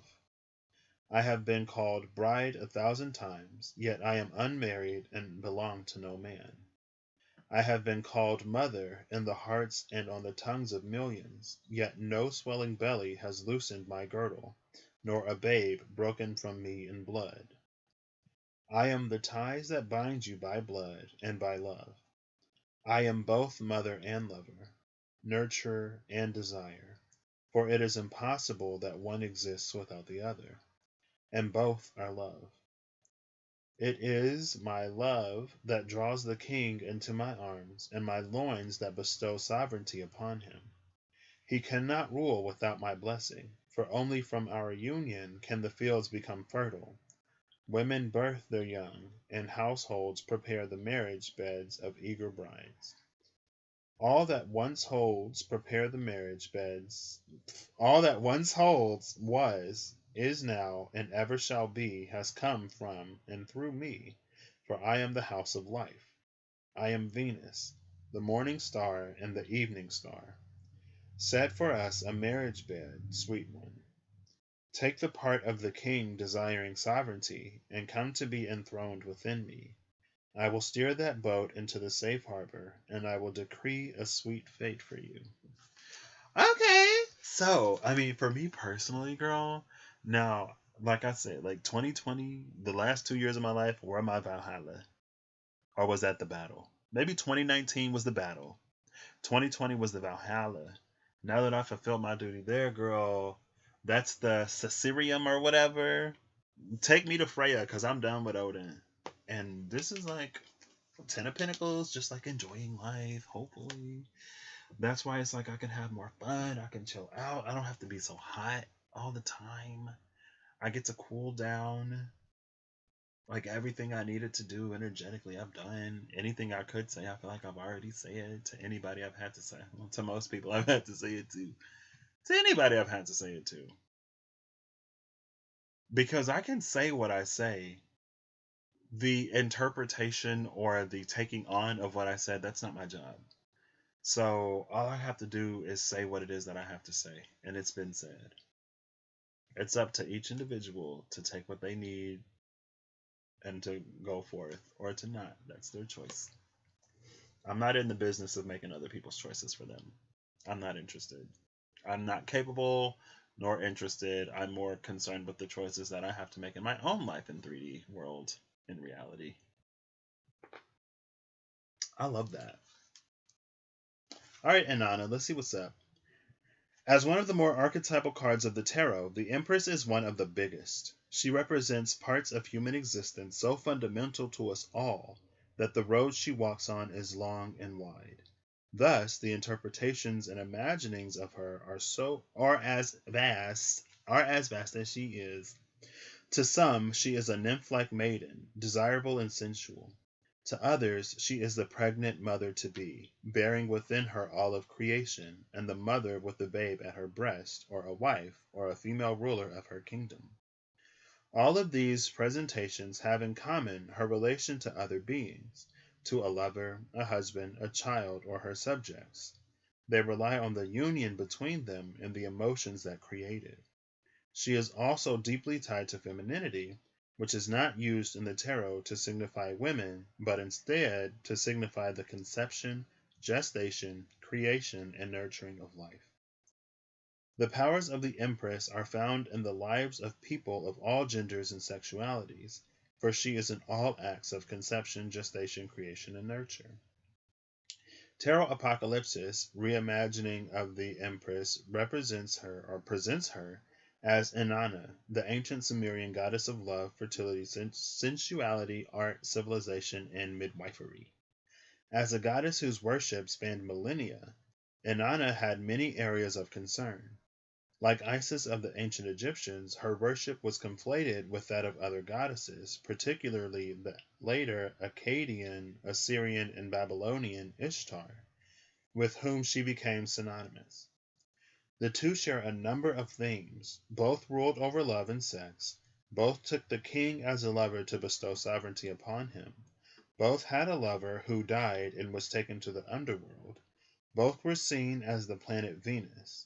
However, Ishtar seems to have had a more martial nature than Inanna.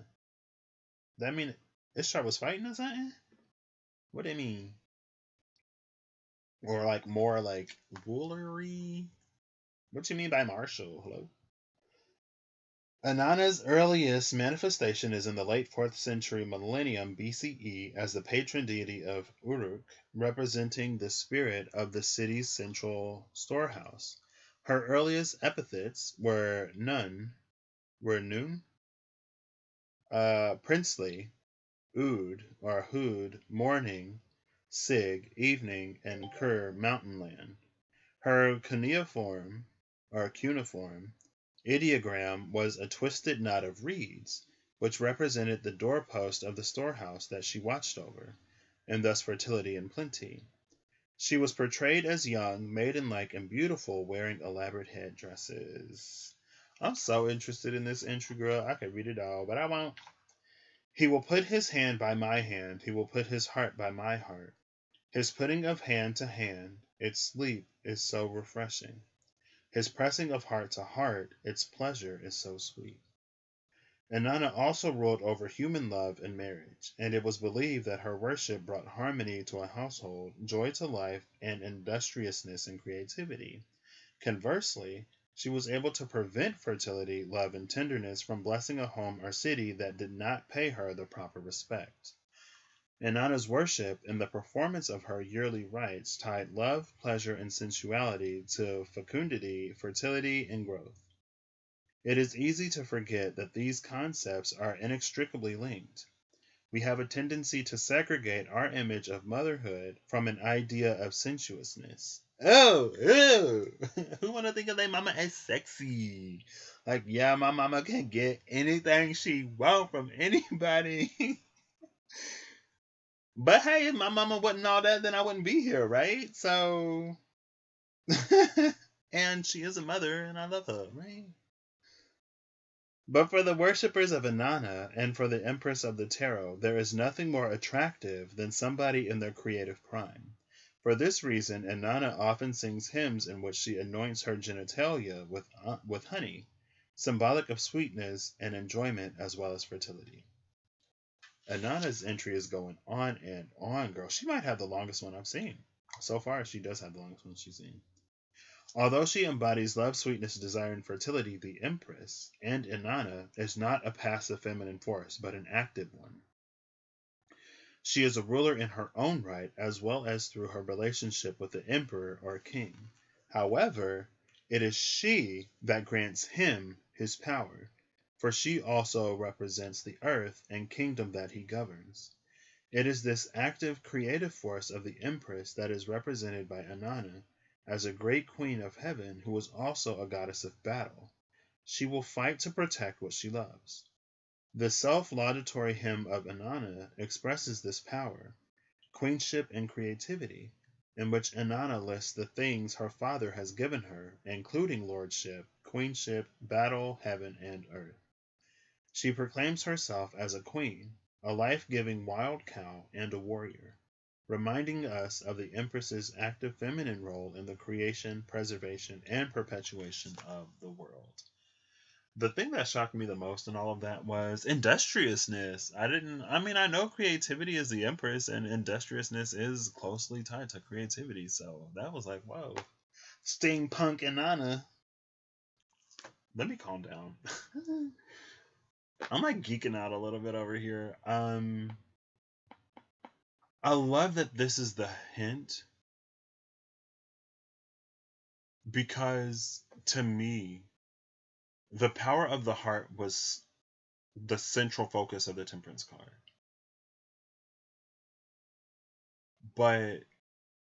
And that's why Kali is one of my favorite goddesses, is although a lot of times she's come to be seen as like Kali the Destroyer or whatever, she is also feminine, also capable of life and creativity and birth and everything.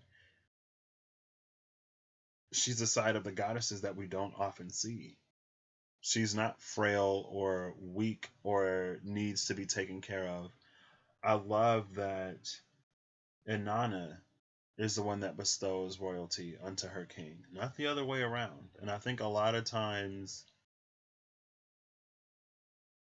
because what society has been for as long as it has been, when we see a woman of status or a woman of note, we look to see what her husband does. And, shout out to Vice President Kamala Harris, because she's the vice president, girl. It ain't her husband, it ain't her man, it's her. And one day there will be a woman leading the White House that's not the first lady.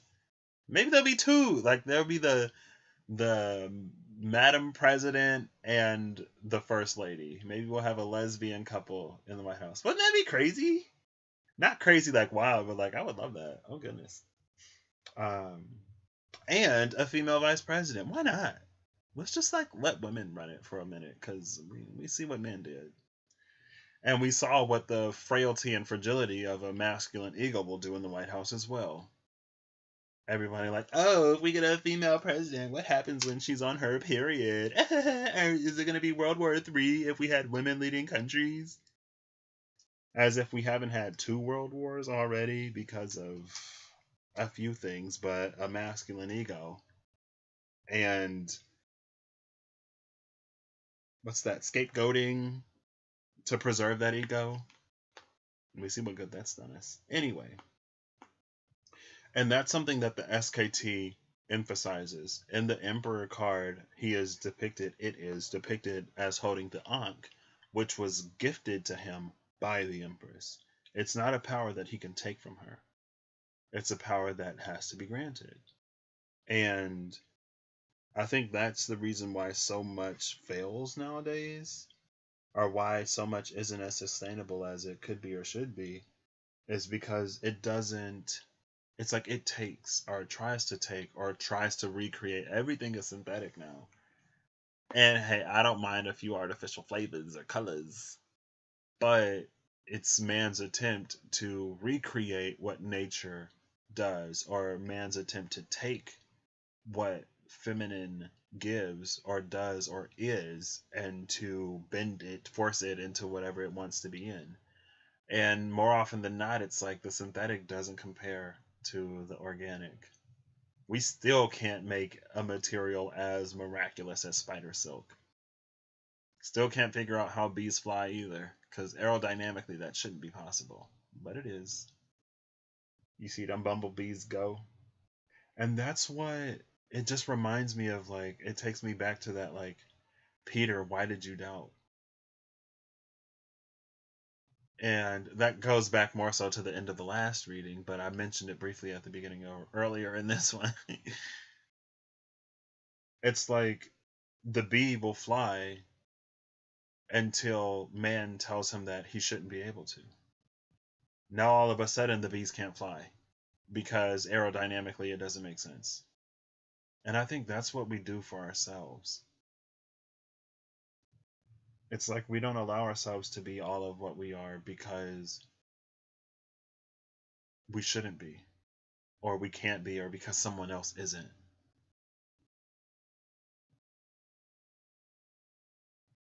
And the Inanna, woe the Inanna.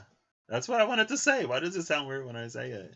Woe the Inanna who forgets her natural inherited birthright. Woe the Inanna who thinks she needs to have it from her king to make her royalty. Woe the Inanna who gives it to anybody and everybody. Not that I'm the type of person to shame any kind of sexual liberation or whatever choices anybody wants to make for themselves. Woe the one who gives it to someone undeserving of it because of what she has experienced or because of how she's been belittled. That's what I mean. Because she doesn't see it within herself, she succumbs to giving it to anyone who will take it. Now, those are two completely different things. Giving it freely by choice because that's what one desires, and giving it because that's that's the only thing that one thinks themselves capable of. It's not what they desire, it's what they settle for. Woe the Inanna who settles when she was born to rule. But anyway, the heart. And it's to be both lover and fighter. And not to sacrifice one or the other. To be both water and fire. There's a point in time I was like, oh, I'm too hot. I'm too hot. I just want to be water again. But I was like, no, I can't give up this fire because I ain't going back to foolishness. Foolishness is not an option. Maybe for others, but not for me. And if people fall off, they fall off. If I'm too hard or too demanding or too concerned, then there's a mismatch, and it's not on me to reconcile or resolve. What is meant to give way will fall away. Next is the Princess of Wands. So this line right here. So basically, this is the flow. This is the center of the situation. These are the push-pull outside forces. These reveal a conversation that happens in a space that imparts some kind of wisdom beyond what we are capable of receiving in the moment. It's insight. It's insight from that bird's eye view. This is how we bring everything into balance, leading into this, which is how we get into the habit of it. It's like this is the bicycle, this is riding it. Instead of watching videos online on how to ride a bike, or instead of reading scholarly articles about how to ride a bike, this is more experiential in getting in there. And then it culminates in, like, this is basically outside. And that's the Ace of Wands. Coming off of this Princess of Wands. This is surprisingly cohesive. I think a lot of this, for me personally, this is definitely a past energy. But it's like that experience laid out the framework for the path ahead that I'm still navigating. And like I said, sometimes I'll think back on choices I used to make in the past or ways that I used to be in the past. And I try to check in with myself to ask, like, whenever I make a decision, like, is this a decision that I'm making from one of those past spaces? And more often than not, the answer is no. Almost always the answer is no. But sometimes I ask myself anyway because I feel like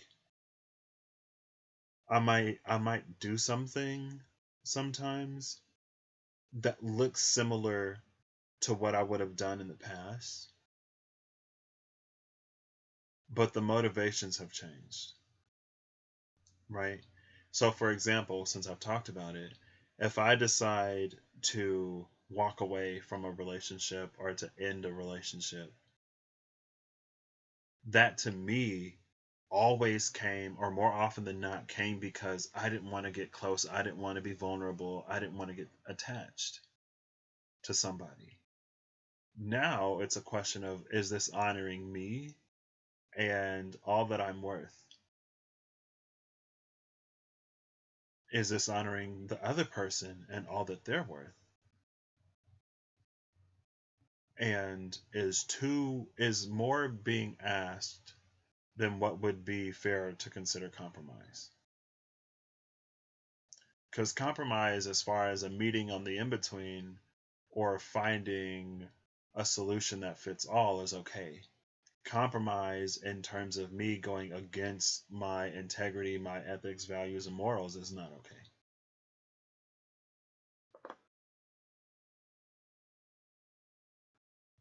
And that's what I mean, I guess. And it's interesting because I think a lot of times it's like when we heal, we think that maybe everything will be completely different, or maybe we see something happen, but it's not for the same reasons as what was in the past. And while that can be an energy of, like, if there's something bad that's happening, something a little less objectively, a little more objectively bad that's happening, then it's like, well, it doesn't matter the reason, really. It's still not great, right? Like, if we are unnecessarily causing damage, right? It doesn't matter if we're causing that damage for this reason, that reason, or another reason. If it's unnecessary and it shouldn't be happening, it shouldn't be happening. We should be finding alternatives.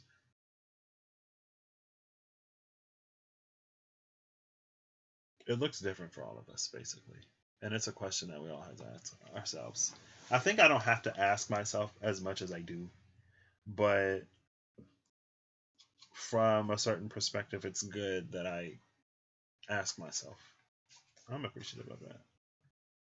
Oh, there's death. Okay, so next is the Princess of Wands, which is an interesting energy.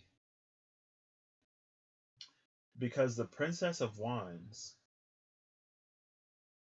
like this is that creative, life-giving energy. That's the warrior and the nurturer and lover and provider and the queen, the sovereign, the empress.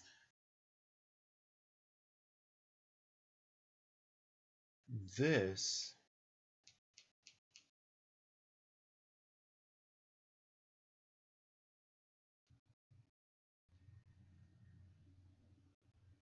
it's like actually going out there and being it in a way that is unburdened and unrestrained, free from conceptions of what femininity should be, purely bathed in the fires of self. All right, princess. Let's see what you're all about. That's interesting. Um, so I was an RA 2016, 2017. And on my Facebook, it says male interested in men. And I was like, part of me was like, oh, like, what if I get some kind of like homophobic resident or something? Like, oh gosh. But I was like, oh, well, I'm not going to hide that. And on my first board, I don't know if anybody noticed, but there are 7 letters in my first and last name. But in my first name and my middle name, there's 7 letters in my first, middle, and last name. But I did like red, orange, yellow, green, blue, deeper blue, purple with the letters of my name. I was like, I wonder if they'll get it. But anyway, one day, it was like the first day I met one of my residents, and he was like, hey, Princess Pat. And part of me instantly was just like a little bit enraged. Because I was like, if that's how you think this is going to go, you're sorely mistaken. But I decided to just like let that go. Going back to my Jupiter and Libra, I decided to just let it go. And he ended up actually being like super cool. But I think he was cool because he realized that I was cool. And that's one of the first positions of authority that I've ever had. And they say that power changes people. They say that absolute power corrupts absolutely. But like I wasn't changed just because I had a little bit of authority. But also there wasn't anything within me that sought authority to validate it. Like I didn't need that position to validate anything within me. Um and like I've had female counterparts, and especially when they're interacting with dudes, college aged dudes, not all of them, but like there was amount of respect for their authority that was absent. And so maybe sometimes they leaned a little heavier in it, but that it wasn't all of them. But it was just interesting as a male to go on rounds with a female who holds the same position, and how some of the dudes would talk to them as opposed to how they would talk to me. It was also interesting one day because I found out that there was like a hall wide group chat, and whenever anything happened, it would go in the group chat what happened, which RA showed up, and how it went down. I found out about this later. So I'm only telling that because that's a little bit. Now I'm thinking like, whoa, maybe something like happened. Because it was that same dude, the same dude who called me Princess Pat, literally the first day I met him, and then he was like, he was like, call me X, and I was like, I just called him X, and at first I was like, see that I didn't mind, But then the whole Princess Pat thing that had me like, wait, so is this like some kind of like little power game that this dude is trying to play right now? When I was an RA, I was like 24. So I'm already like, dude was probably 18. Maybe, no, he was probably 18, fresh out of high school. I'm like, I don't have anything to prove. I don't. But part of me was like, is this like some kind of like little power play right now? I was like, it's fine. Everybody calls him X. That's just what he goes by. So because I was cool in the moment, I ended up like I even though that was my first impression of him, I didn't like cast him as that character and then continue to treat him as such. So I was able to experience who he was outside of my first impression, which I'm extremely grateful for. But he's the one that told me about the group chat because we were cool. And I was like, what? And I asked the other RAs, I was like, have y'all heard about this? And they're like, no, like that's a thing. I'm like, yeah, one of my residents told me. I didn't say who it was. But I was like, I just came to know that this is a thing. But anyway, one day there was an incident, and there was this one person in the room who was hiding. She was literally hiding. And I was the person at the door. The other RA was the one who went in. And he was like, whoa, because he saw her out of the corner of his eye. And she didn't want to get in trouble. And so it wasn't just me, but the question was more directed at me.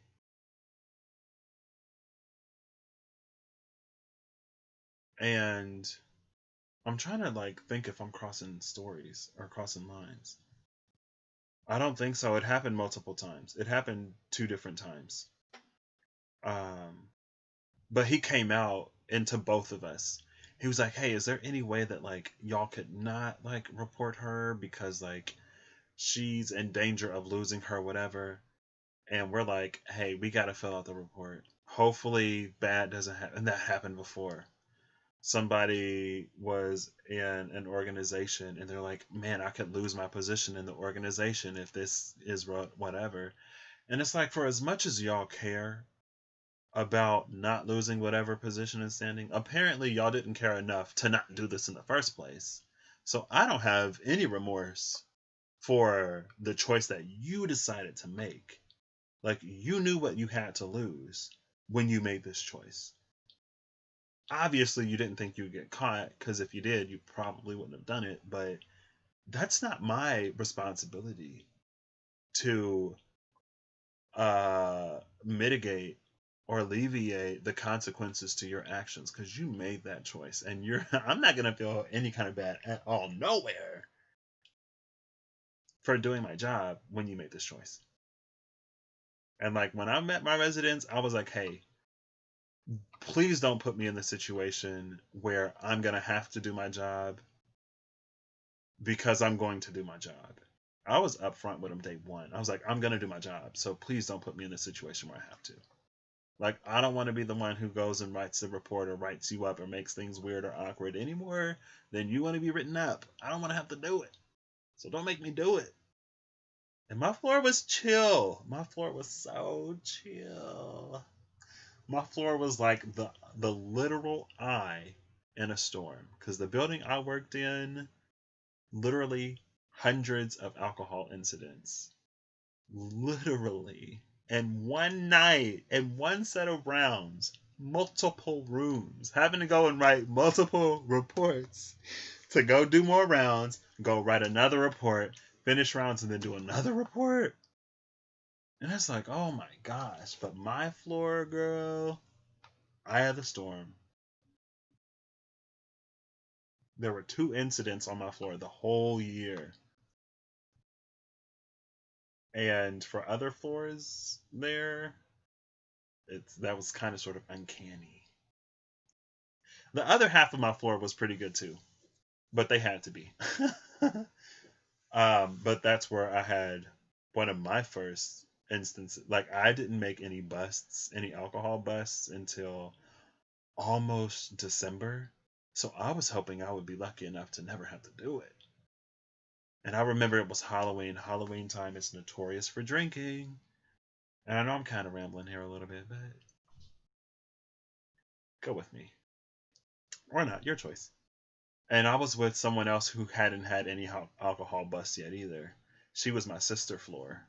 And I was like, oh gosh. She was like, oh, I really hope we get one. I'm like, girl, I'm not trying to do that. I'm not trying to do it. And she was like, I hope we get one. And it's Halloween. And I was like, no, please don't let it happen. And it didn't happen Halloween weekend. It happened later. Um, but like with that and with everything I had to address, like I'm not taking a position of I'm the authority and you have to listen to me. Because in my mind, I'm like, hey, we're all adults here. We all live here and we all make choices. Like you knew it was wrong when you did this. Now I have to do my job. I'm not going to make this anything that it isn't. You wanted to have a good time, so you were drinking in your room. Or you were having a good time, so you're loud during quiet hours. I don't have to turn this into a whole whatever, because I'm not your mama, your daddy, and I ain't trying to be. Honestly, I'd rather just get back to my room and chill. Um, but I try to treat people with respect because we're all adults. And again, I don't need that position of authority to inflate my head in any way, so it didn't. And that's what he told me when he told me about the group. He was like, "Yeah, like you're one of the only ones that are like chill, like one of the only RAs that are chill, and like when like we're violating quiet hours or something, like you don't bang on the door and then yell at us." Because it's like if it's quiet hours, then me also yelling, it's like I don't have to break laws to enforce laws, or I don't have to break whatever you call them to enforce them. I can just be like, "Hey guys, you're a little loud. It's kind of late. Can you quiet down, please?" I remember one day there was so much unopened alcohol that we had to pour out. I felt bad. Now I say I don't feel bad, but I was like, man, that's so much money going down the drain. I feel for you. I don't feel bad that I have to do my job. I feel bad that you have to pour this out. But there was another time I was with one of the girls, and she was in the room and she was doing her thing, and she was one of the ones who was a lot more authoritarian than I was. And the dude was talking to her, and then he looked to me and he was like, sir, like, is there, first he called me sir, and okay, I am like 6 years older, 5 to 7 years older than a lot of people in that building, but sir, people called me sir when I worked at the front desk. I was like a literal freshman, and somebody called me like sir. I'm like, I'm younger than you are. Perceptions. And maybe it's probably the sternness of my nature and the coldness of my resting expression. Um, but he was like, sir, like something, something. And in the moment, I'm like, I don't know what to do. Because I'm like, I'm not the one of us that you're talking to right now. I don't know why you just involved me in this conversation. I'm just standing at the door. I'm just, we were together and I was already here. She's the one addressing the situation. And I talked to her later and I was like, hey, like, what's something that, like, what could I have done or what can I do in the future to, like, put you back in control of that situation? Because I don't want him deferring to my authority because you're a woman and whatever. Like, I don't feel good about that either.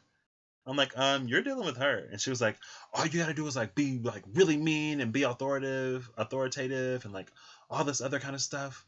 And I was like, no. I don't think I told her no because like I was genuinely interested in like asking her what I can do to put her back in her power when someone else tries to take it away from her and then put it in my hands because it's not mine in that moment. Like we have the same position and the same authority, and she's the one talking to you right now, not me. Now, also, was I the more likely to be swayed by emotion or to listen out of the two of us? Technically, no. But did it appear that way? Yes, because I was not the one super authority mode. And I'm not that type of person. Now, again, I'm going to do my job regardless. So that's why I said technically no. But am I going to listen? Yeah. Am I going to yell at you? No. Am I going to talk down to you? No. Am I going to make this a bigger deal than it is? No. So maybe that's why he kind of sort of deferred to me a little bit. Maybe it wasn't she's a woman type of thing. But her solution was just not right for me. And part of me was like, well, if that's what she's asking me to do, to put her back in the position of power that she's in, then maybe I can do it. But then another part of me is like, me yelling or being aggressive or whatever, like, that's not who I am. And so I'm not going to compromise who I am. And also, me echoing her energy, not even mirroring her energy, me echoing her energy doesn't do anything to put her back in control of that situation. That's just me doing what she was already doing.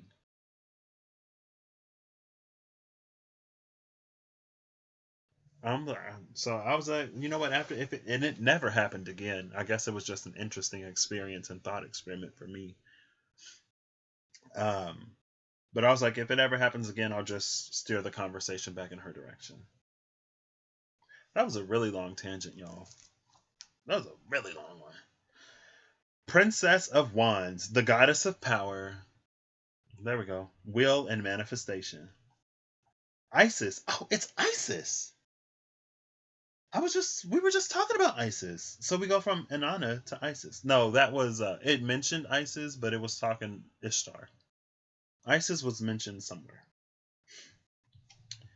I love that the princess is like full on Isis.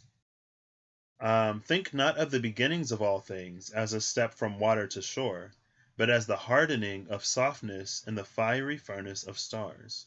For you are nothing but ancient stars fallen and made manifest. The tails of those blazing stars of so long ago still burn in our dance of life, love, creation, and destruction. See my dance and see the fire and the universe I contain within. It is from my loins that kings are born, and by my word that kingship is granted. There's that energy again.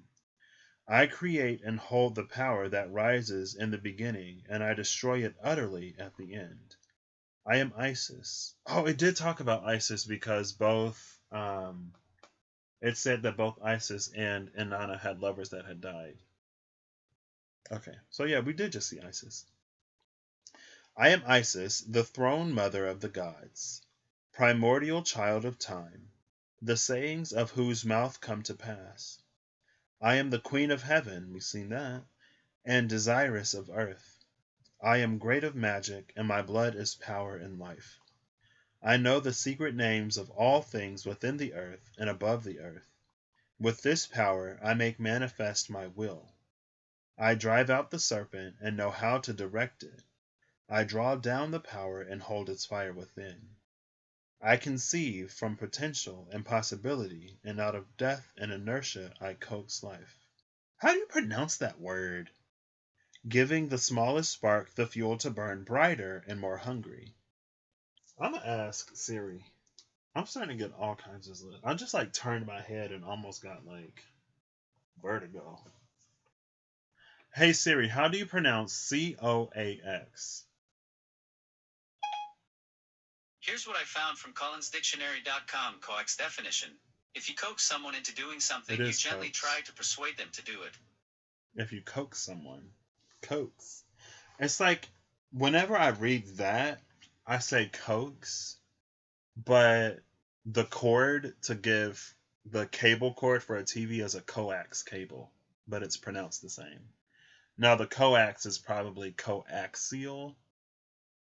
That would make sense, because with the coax cable, it's probably coax because it has audio and visual. It has audio and video, both. So it's transmitting the picture, but also the sounds that go with the picture. So coaxial, both things on one axis. Can we have coaxial masculine and feminine energy? That's just like, I think that's what this temperance card is, honestly. I think that's what life in the bottle is. Because it's, although it's unified, or although it's experienced, or both reach the same point, same time, same place, they are still separate. The audio is still separate from the video, even though on the TV we experience it as one complete entertainment experience. But just because we experience it as one doesn't mean that they're not like individual. And the fact that we do experience it as an individual gives us an opportunity to control the volume separately than the picture.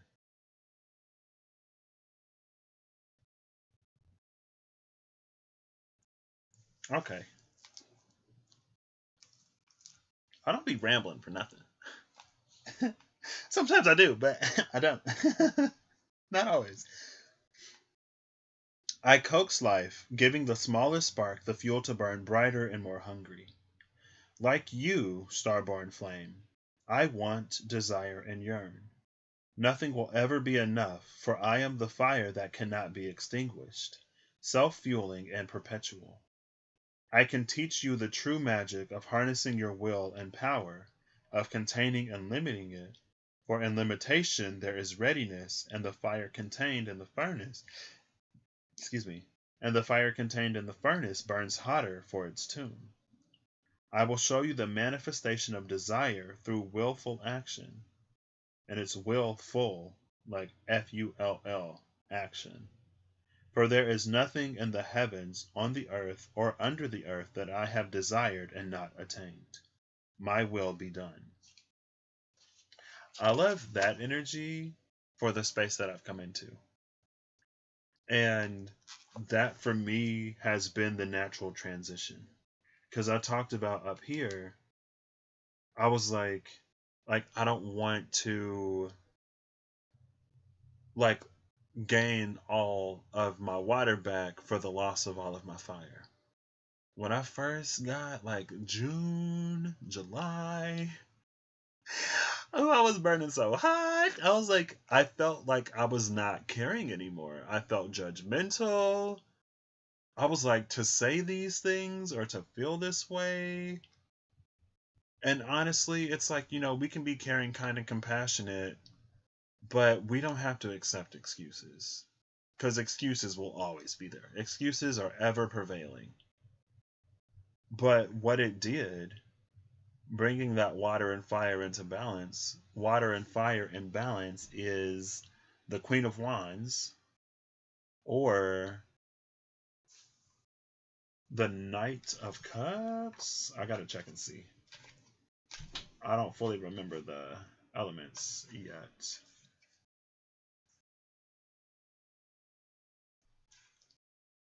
No, the King. King of Cups or the Queen of Wands.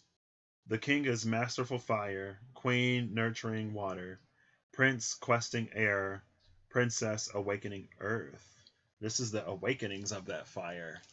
Basically, it's put me in a space to create the reality in which I live more intentionally. Also, by having that, because I took the approach to my journey that I took when I started my journey of the Ten of Swords, of handling, facing what was the most difficult, it put me in a space to not run from it when it rose. It put me in a space to challenge it when I see it, rather than try to circumvent or navigate around it, dismiss it, or pretend like it's not there. To challenge it directly. It put me in a space of loving warriorship that fueled the 2020 experience that I had. That was the reason why I never wavered, never fell into anxiety or worry or doubt or fear or whatever. Why I was able to stay strong the whole time. And the little bit of concern that I did feel in the beginning was more so for like the people that I wanted to be closer that weren't. And that's where that journey of self-love really began. And it was really difficult in the beginning. Now it's easy. It's a lot easier now. It's easier in the practice of it. There still is love and deliberation and so many things there. But what isn't there is me just compromising myself, throwing myself to the wayside, or throwing myself on anybody, anything to feel whatever, because everything I need I already have within me. And fortunately, I'm not rolling in the cash monies, but I've been able to sustain myself and be sustained. And through some strange turn of events, I've also been able to partially sustain others. I was the Six of Pentacles without all the cash monies. That's interesting. Because the Six of Pentacles, for me personally, is my soulmate card. That's my person card. Because I know the amount and depths that I have to give. I know the blessing of my womb and the kingship that it bestows on any energy that I participate with. And I'm not going to compromise that out of loneliness, isolation, desperation for the things that I want. That I do, I really want them. But I don't want them to the point where I'm going to compromise everything that I am. I don't want anything that much. And even though that job it was like, oh my gosh, better aligned to do what it was that I want, or what it was that I said I wanted, that I do want, but I'm open to other paths. Perfectly positioned and aligned, closer than I thought I would be by far. But it required something of me that I wasn't willing to sacrifice. And even if the work that I did personally didn't produce the result of what I saw, I don't want to be involved at all.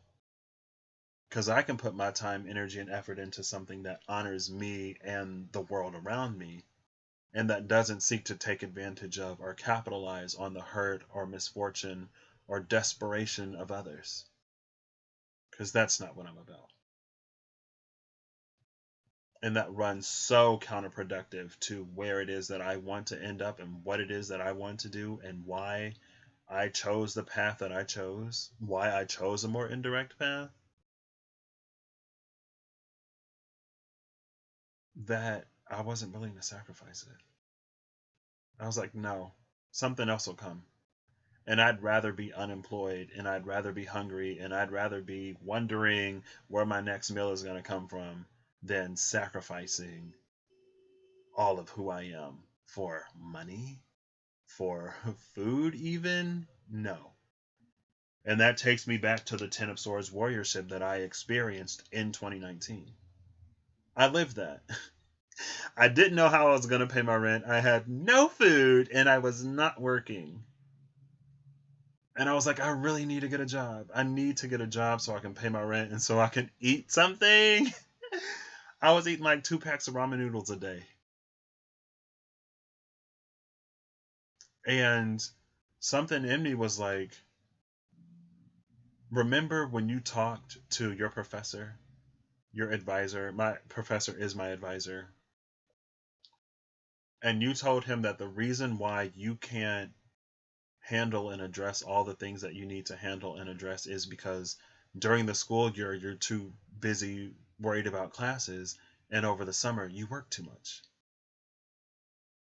Those are the excuses that you gave him as to why you can't do this.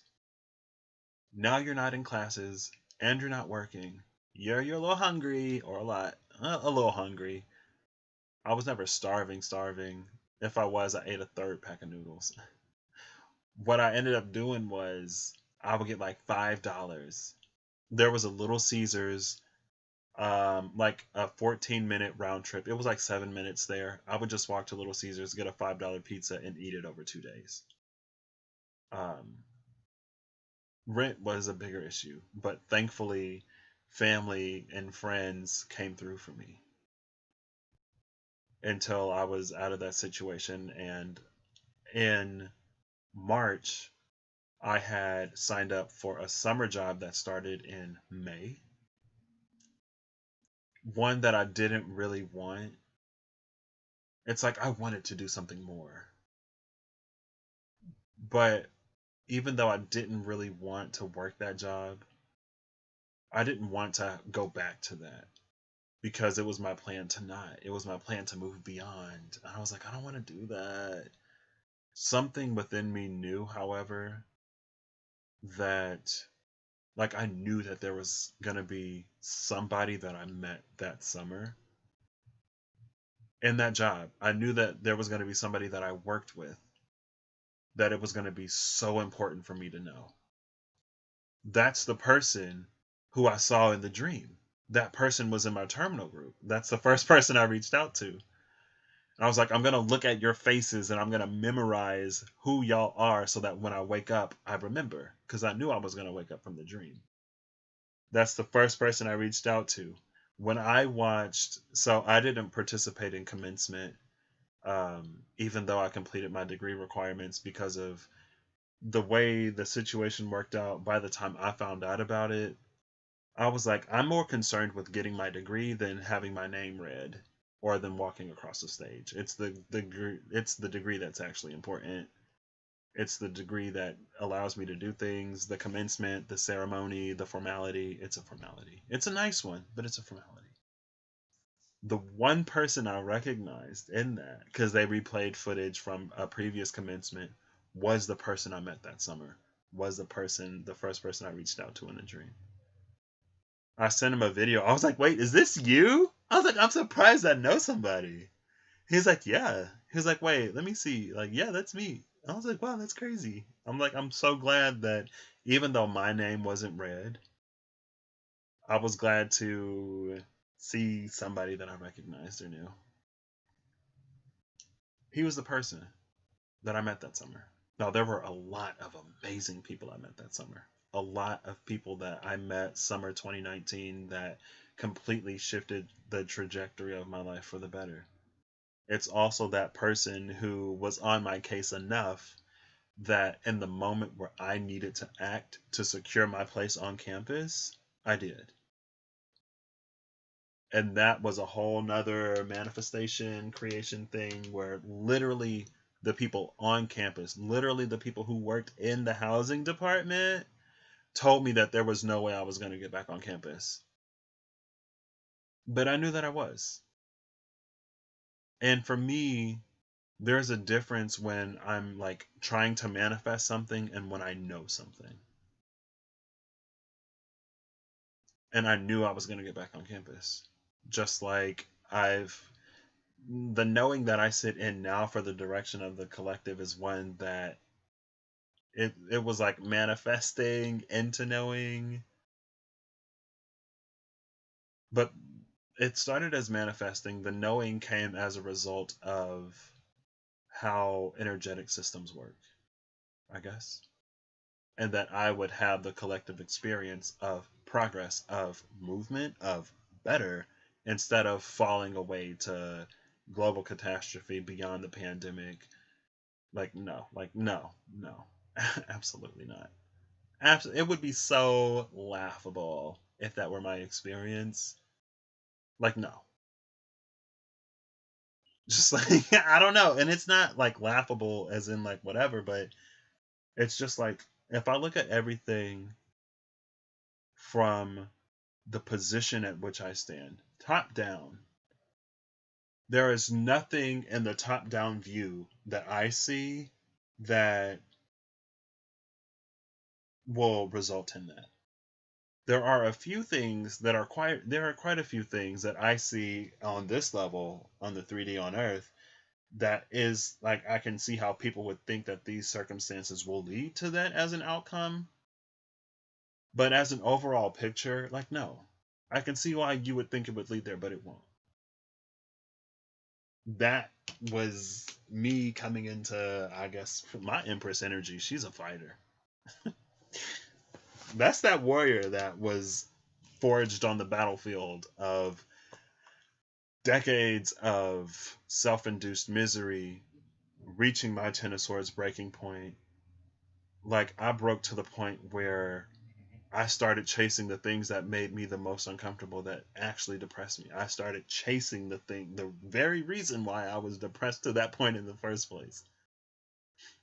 And I started tackling every issue of self-doubt and self-limitation and low self-esteem and self-worth. Now, I wouldn't say that my self-esteem was necessarily low, but I definitely thought that because I had been dealt some of the cards that I was dealt, that I had resigned to myself to a subpar, less than optimal life. And then that Ten of Pentacles vision and that feeling and being immersed in that experience came to me mid-February, when I was talking about when I had that. It was the same week I had that conversation with myself of, like, the excuse has been that work and school are the reason why I'm not doing the work that I need to do to make myself, to elevate myself out of that position. And so right now I'm going to have trust and faith that I may not, like, my belly may not be bursting at the seams, and I might not know, like, rent may not be paid on the day it's due. But at the end of the day, I'm not going to starve to death, and I'm not going to lose my house. I'm not going to lose my apartment. I'm not going to lose shelter or food. I will be fed, I will be hydrated, and I will be sheltered. And it worked out. It was very uncertain, and there were some difficult times when I was really like, I don't know how I'm going to pay this. But every time I hit that point, I fell back into the trust. I had to, because, like I had told myself, it's been almost 3.5 hours. I told myself, like, those are all the reasons why I can't do this. And I almost wonder where Uranus was. I wonder if that's when Uranus went into Taurus. Because it's like I lost all of my excuses. And I just talked about that. I was like, I lost all of my excuses. And there were good reasons why I could have distracted myself with all of the things that I told myself I shouldn't do, because it distracts me from what I need to do. But I'm going to trust. And it was that experience and so many experiences after that put me in the state of warriorship that I'm in now. So yeah, 2019 was the fight. 2020 was Valhalla. Now, hopefully, I get to go with my girl Freya and enjoy the fruits of all my labors, because now it's in the hands of the collective. February 20th, 2019, Uranus was still in Aries at that point. So that's before Uranus went into Taurus. No, that's January. Let's see if it'll move into Taurus in a month. Oh, it didn't. But Mars was in Taurus. And the reason why, so Uranus was half a degree away from Taurus at that point. The reason why I'm looking is because I'm a Taurus rising. And so,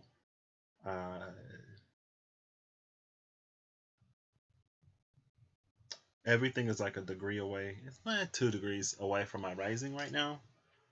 And I'm also a Taurus moon. I'm an early Taurus rising, but a late Taurus moon. So, new moon in Taurus happened on my rising. Full moon in Taurus, blue moon, happened on my rising. And then the new moon in Scorpio was like opposing my Taurus moon. Anyway, back to this. That's where it was all born. As Earth of Fire, the Princess of Wands is the fuel for fire, the creative aspect of fire, and the containment of fire. She is a dynamic and powerful force, for the element of Earth rules over manifestation.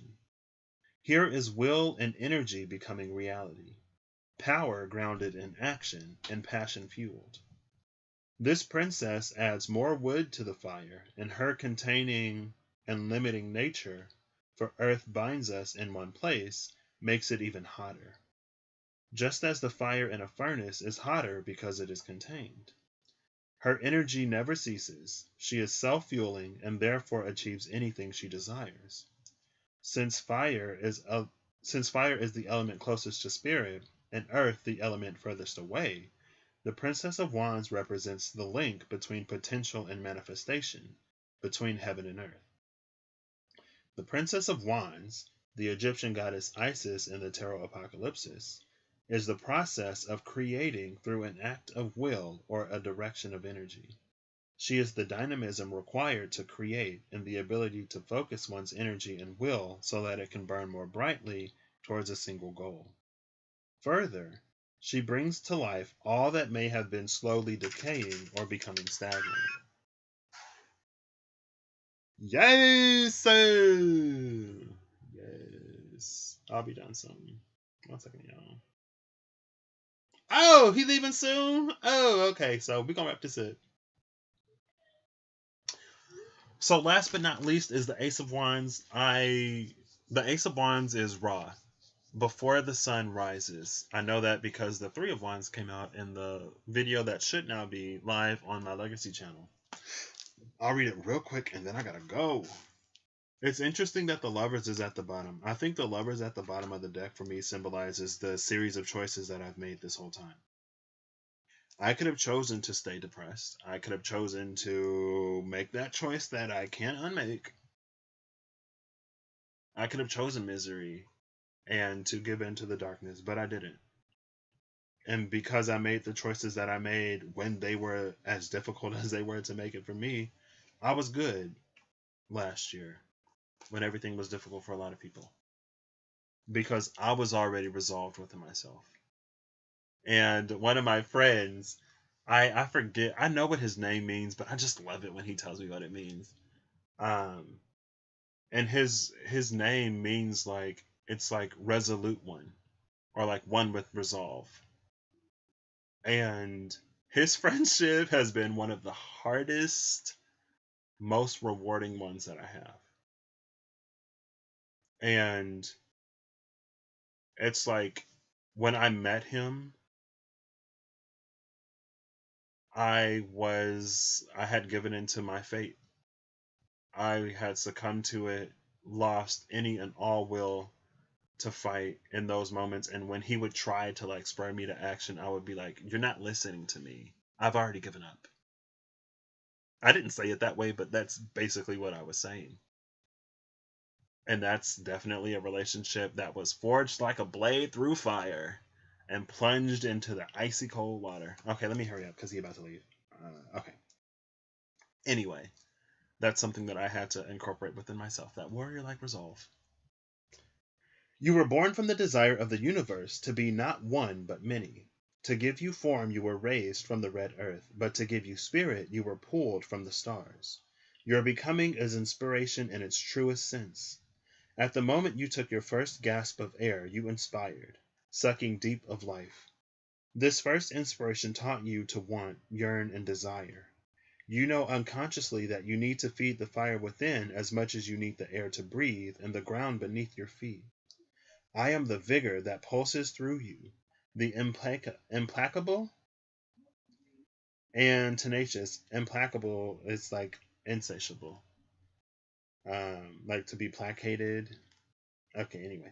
The implacable and tenacious desire to live and thrive, demanding and desirous of everything the world has to offer. I am your need to consume and to rise towards the heavens. Your birthright is not beneath you or passed down in legacy. It is above you, inside you, and all around you. You are not a creature of clay, but one ensouled and enshrined, and your place of origin and destination is beyond all that you can see. You will deviate from this knowledge as you tread the years, but a moment will come that reminds you. This is true inspiration. You will forget that you are star-born, and the darkness around you may overwhelm you. But the sun does not die at midnight, and you must remember that you have the magic of all of creation within you. You are a god in human form, enthroned in your place upon the world. I am the burning flame within you, and the fuel that feeds it so you may thrive. I am the energy you expend and create, and the driving force behind all things.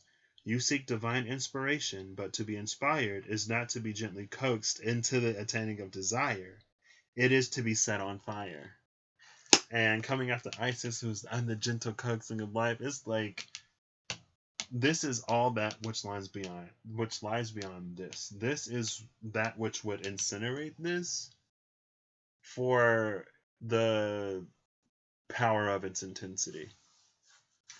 And that's where I'm going to leave this. I think that's interesting. This is like the final message, is like the last thing to know of all of this. It's this. So it kind of sort of sits apart, but I incorporated it inside. And the Lovers is at the bottom of the deck. I'll read that real quick. I'm almost ready. Well, I still got to get ready, but I'm almost done. I've been on here for like 3.5 hours. Oh, it's 3:21:33. That's a 333. But that second 3 is a world 3. That's a 3333. That's 4 3s. Did I say that right? I don't know. I'm trying to hurry now. The Lovers. This is the Hieros Kamos sacred marriage. In the beginning, we were one, unified in everything. That's that coax energy. In the beginning, we were one, unified in everything, undifferentiated and containing all. The stars were our bodies and souls, and our love was boundless. Yet love became yearning and gave way to reflection and desire to know. The heavens burst and let forth the rain from the firmament, and this was our love and our pain, our separation and our joy. We became one and not one, dark and light, moon and sun, matter and spirit, man and the divine. There we found the sweetest bliss, for our yearning found manifestation. We have journeyed through the eons and the stars to return to each other. I am that which is above, and you are below. I am the calling you hear pulling you towards the heights, and you are that which draws me near. O beloved one, know that you are born from the highest star fire, unified and one. Know that to reunite with me is your only quest. The mysteries of the bridal chamber are the only truth. Yet a little of the fire that you seek, my fire, can be found in other seekers of the mystical marriage. In them I am found. Love is all, and yearning, for they guide you on the path to reunion. Open yourself to love, of others, of the universe of life, and you shall come to die in my arms at last. It is so interesting that it says that, because I started with the Valkyrie and the Ten of Swords. That wrapped this up in a way that I did not think possible. It is a little rushed conclusion. I've already spent way more time than I needed doing this, but ooh, what a sweet, sweet, sweet way to wrap this up. All right, y'all, I gotta go.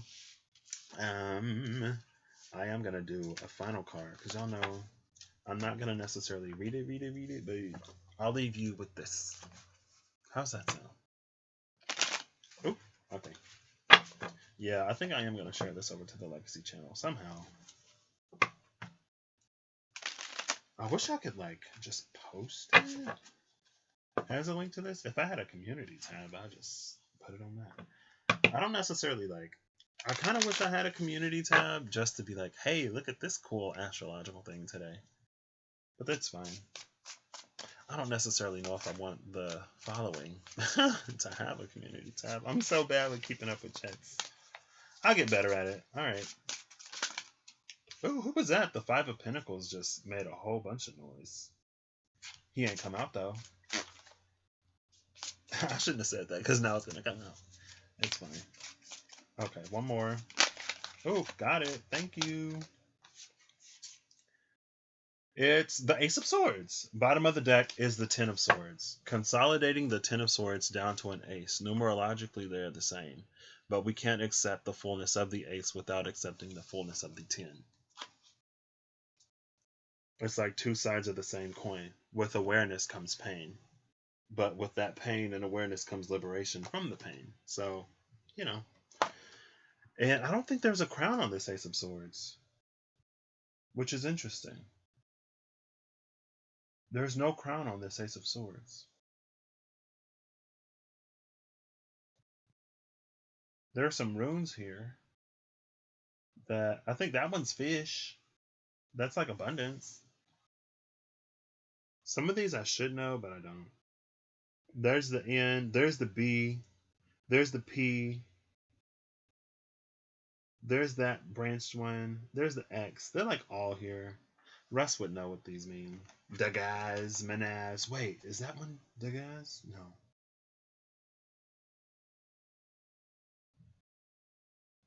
One of these is like the staff. That's the rod. That one, it's not Irwas. Some of them I should know. I feel like one of those he literally just pulled out. Anyway, all right, that's all I got for now. If you watch this, I hope you found some resonance in it or something that can help you somewhere in this. That was a lot of my journey, a lot of who I am as a person, kind of, sort of, or how my brain operates, at least a little bit.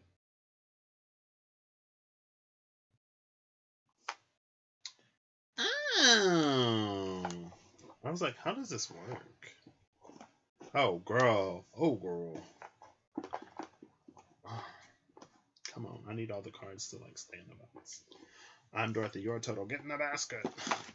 I'll be down beneath the ground. Okay, all right. I'm bye. I'm going to go.